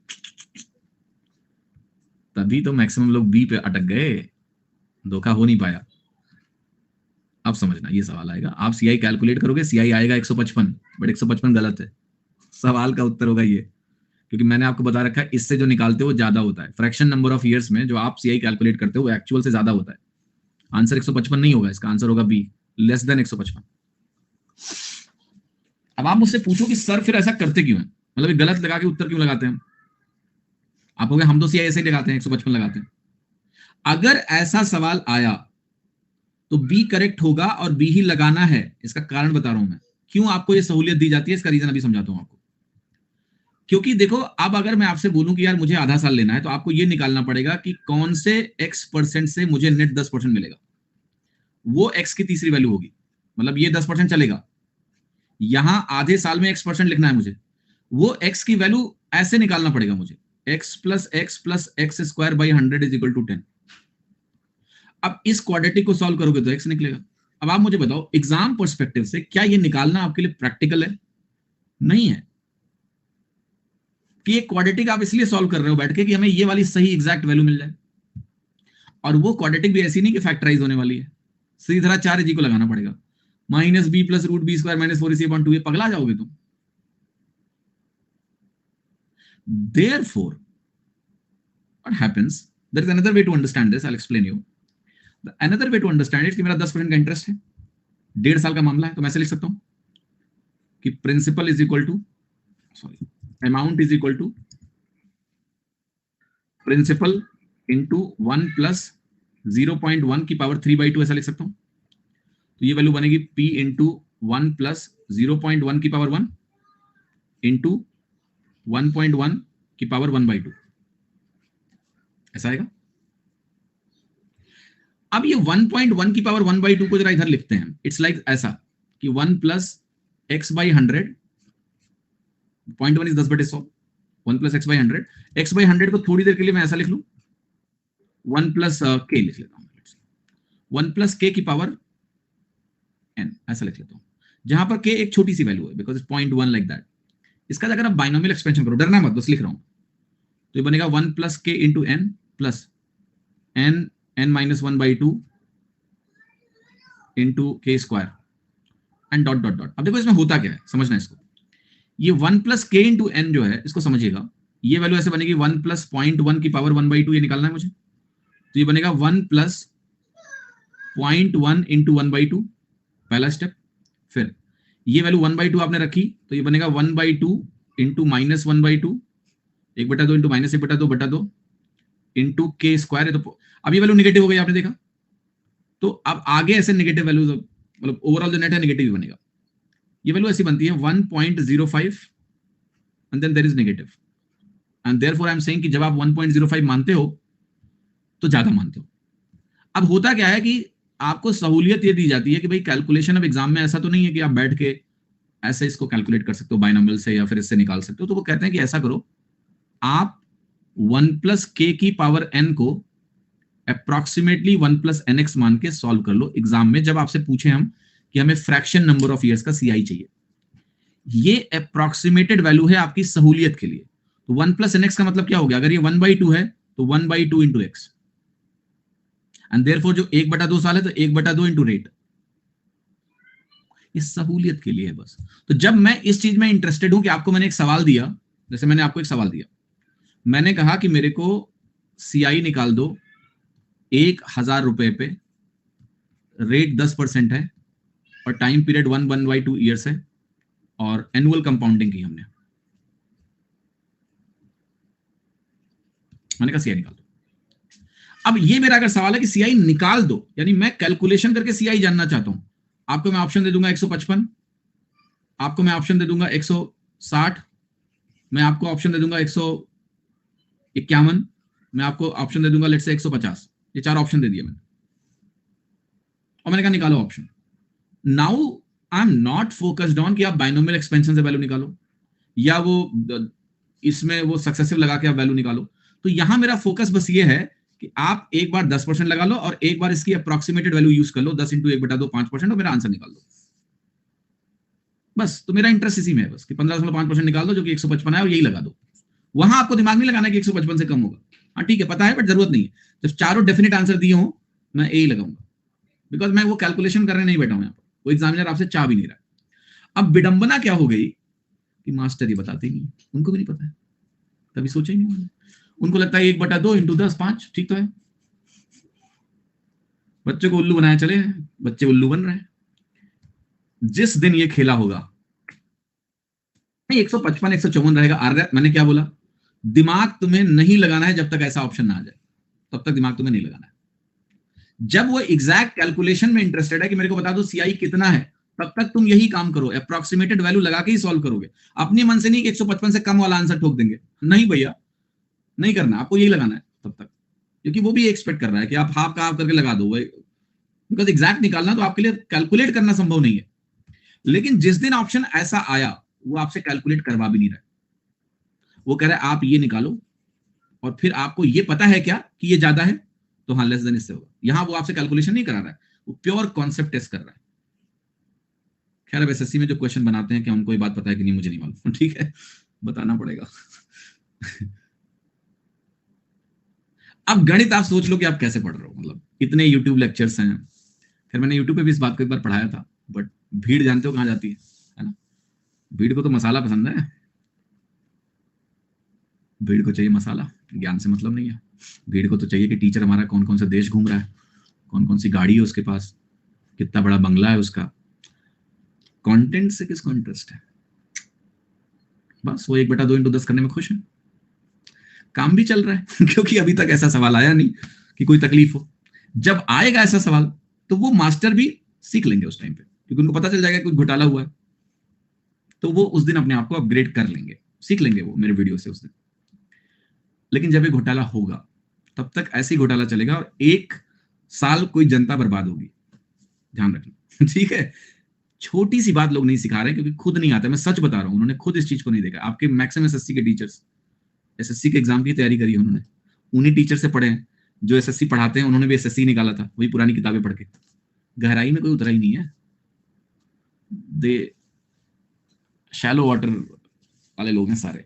not gone deeper into it, no no no no, गहराई में नहीं उतरे लोग, मैं बहुत गहराई में उतरा हूं। तो मेरे लिए इंपॉर्टेंट है कि कोई चीज हो रही है तो क्यों भाई 5% या आधा कैसे कर दिया, यही दिमाग में मेरे पहली बार आया कि लीनियर रिलेशनशिप कैसे चल रही है। Okay, it is not a relationship, compound interest की रिलेशनशिप लीनियर होती ही नहीं है। Then I went little deeper and I understood ये तो भैया ड्रामा चल रहा है, तो बहुत धोखा है बहुत बड़ा। ठीक है, because what happened when first time I got this kind of question, तो मैं एक्चुअली सॉल्यूशन नहीं देखता था कभी, so I got stuck because I started thinking in the same dimension कि भाई 10% यहाँ आएगा और यहाँ 2 बार करके 10 लाना है मुझे, तो मुझे अगर इतना ही पीरियड, तो इस वैल्यू को मुझे निकालने में तकलीफ हो रही थी। तो देन आई फाउंड अच्छा उत्तर निकालने के लिए एग्जामिनर्स कहते हैं कि आधा कर लो। Okay, but that's not the right concept, that's not the right concept. Hope आपको कुछ अच्छा सीखने को मिला, राइट? कॉन्सेप्चुअल थोड़ा डीपर अंडरस्टैंडिंग मिली। और कितना बड़ा डिस्कशन है, इट्स हार्डली 10 मिनट का डिस्कशन, 15 मिनट का discussion, and you got the insight.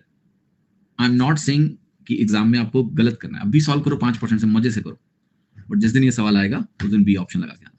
Less, अगर ऐसा ऑप्शन ही दिया हो जहां पर वो आपसे एक्सपेक्ट कर रहा है कि आप उसे कॉन्सेप्ट टेस्ट कर रहा है कि 155 होगा या उससे कम होगा या उससे ज्यादा होगा, इस तरीके, देन आपको बी लगाना है, अदरवाइज आप ही लगाओ।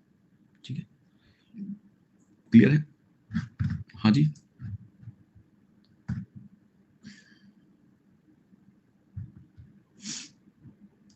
Can you suggest one book or novel a student must read if we have to prepare for English comprehension? There is no need to read a novel for a comprehension. Newspaper पढ़ना शुरू करो, जो article जिसमें interest है। Don't force yourself into reading. No. You start reading something which you find interesting, है ना? तो कुछ भी अगर नॉवल पढ़ने का मन है तो you get some love story वाला नॉवल, जिसकी लैंग्वेज अच्छी लगे, जिसमें तुम्हें इंटरेस्ट बने। अभी Chetan Bhagat can be a good start for you, language simple है, लव स्टोरी होती है, मौज होती है, पढ़ लो उसको। ठीक है, तो ऐसा नहीं कि कोई सीधे बड़े नॉवल से पढ़ना शुरू करता है। हमने भी शुरुआत में पहली बार तो नॉवल चेतन भगत की पढ़ी होगी, I think, yes, 5 point someone करके एक नॉवल थी उनकी, जस्ट 3 इडियट्स बनी थी, तो वही नॉवल पढ़ी थी शुरू में। तो फिर अल्केमिस्ट करके किसी ने बोला पढ़ो, उसको पढ़े पगला गए, हम कहे समझ ही नहीं आया कुछ क्या है वो। सो स्टार्ट विद समथिंग जो आपको देखो नॉवल का पर्पस क्या होता है ना, you do little fast reading kind of, तो आप वैसी नॉवल पकड़िए जो आपको समझ में आए अभी शुरुआत में। ठीक है, धीरे धीरे करके सब समझ में आने लगता है, बट शुरुआत शुड बी वेरी स्मॉल। ऐसी नॉवल जिसको पढ़ने में मजा आए, समझ में भी तो आए। पता लगा कोई ऐसी नॉवल उठा ली जो समझ ही नहीं आ रहा है, राइट? तो do not pick a novel जहां आपको कुछ समझ में नहीं आ रहा है, कॉन्टेक्स्ट ही नहीं मिल रहा है। ऐसे कई ऑथर हैं जो लिखते हैं भैया खतरनाक लिखते हैं। तो इंडियन ऑथर पकड़ो आप शुरुआत में, और इंडियन ऑथर हो, बहुत सिंपल लव स्टोरी पढ़ो, मजा आए, ताकि रीडिंग में थोड़ा एंजॉयमेंट आना शुरू। फिर धीरे धीरे करके फिर लव स्टोरी से सेल्फ हेल्प में चले जाना, सेल्फ हेल्प बुक्स पढ़ लो कुछ, फिर कुछ ऑटोबायोग्राफीज पढ़ सकते हो। ओके, ये फ्लो बना सकते हो। और बताइए,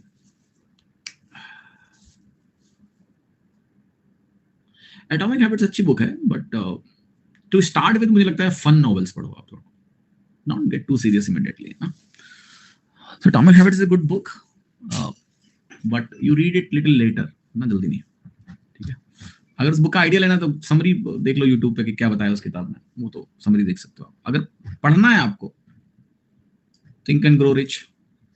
देखो अब आप किन किताबों के नाम ले रहे हो बेसिकली, जिन किताबों से आपको लगता है उसको पढ़ के मुझे कुछ पर्सनालिटी में फायदा हो, थिंक एंड ग्रो रिच है ना, या फिर कोई, I am just saying you read something which interest you. Love stories पढ़ो, चेतन भगत पढ़ो, ठीक है, मजा आए थोड़ा आपको पढ़ने में, ताकि पढ़ाई पढ़ने में थोड़ा, नॉवेल एक ह्यूमंगस टास्क होता है, मोटी सी नॉवेल होती है, काफी पेजेस होते हैं, उनको जल्दी खत्म करना होता है, तो जब तक आपको इंटरेस्ट नहीं आएगा ना उसमें, तब तक वो बोर्डम हो जाएगा। उससे अच्छा तो आर्टिकल पढ़ो आप न्यूज़पेपर के, बोर होना है थोड़ी देर के लिए हो लिए। तो you when you get hooked by the story, okay, जब आपको स्टोरी में आप हुक हो जाते हो ना, फिर तो मजा आता है पढ़ने में। मतलब मेरे साथ तो कई बार ऐसा हुआ है कि मैंने खाना पीना छोड़ दिया पढ़ाई पढ़ने के चक्कर में। वो एक टाइम था फिक्शन नॉवेल्स पढ़ते थे, और वो इतना मजा आ जाता था उसमें, मतलब या कोई लव स्टोरी वाले नॉवल पढ़ रहे हैं, जस्ट एंजॉय कर रहे हैं उसको, घुस गया वो, अच्छा लगा तो खत्म करना है उसको, फिर उड़ाना है पूरा उसको। देखिए चेतन भगत शुरू कर लो यार, अनुराग, कोई दिक्कत नहीं है, इज गुड ऑथर, फन भी होता है, मजा मजा होता है उसमें, देख लो, ठीक है। चलो कल मिलते हैं, बाय, थैंक यू।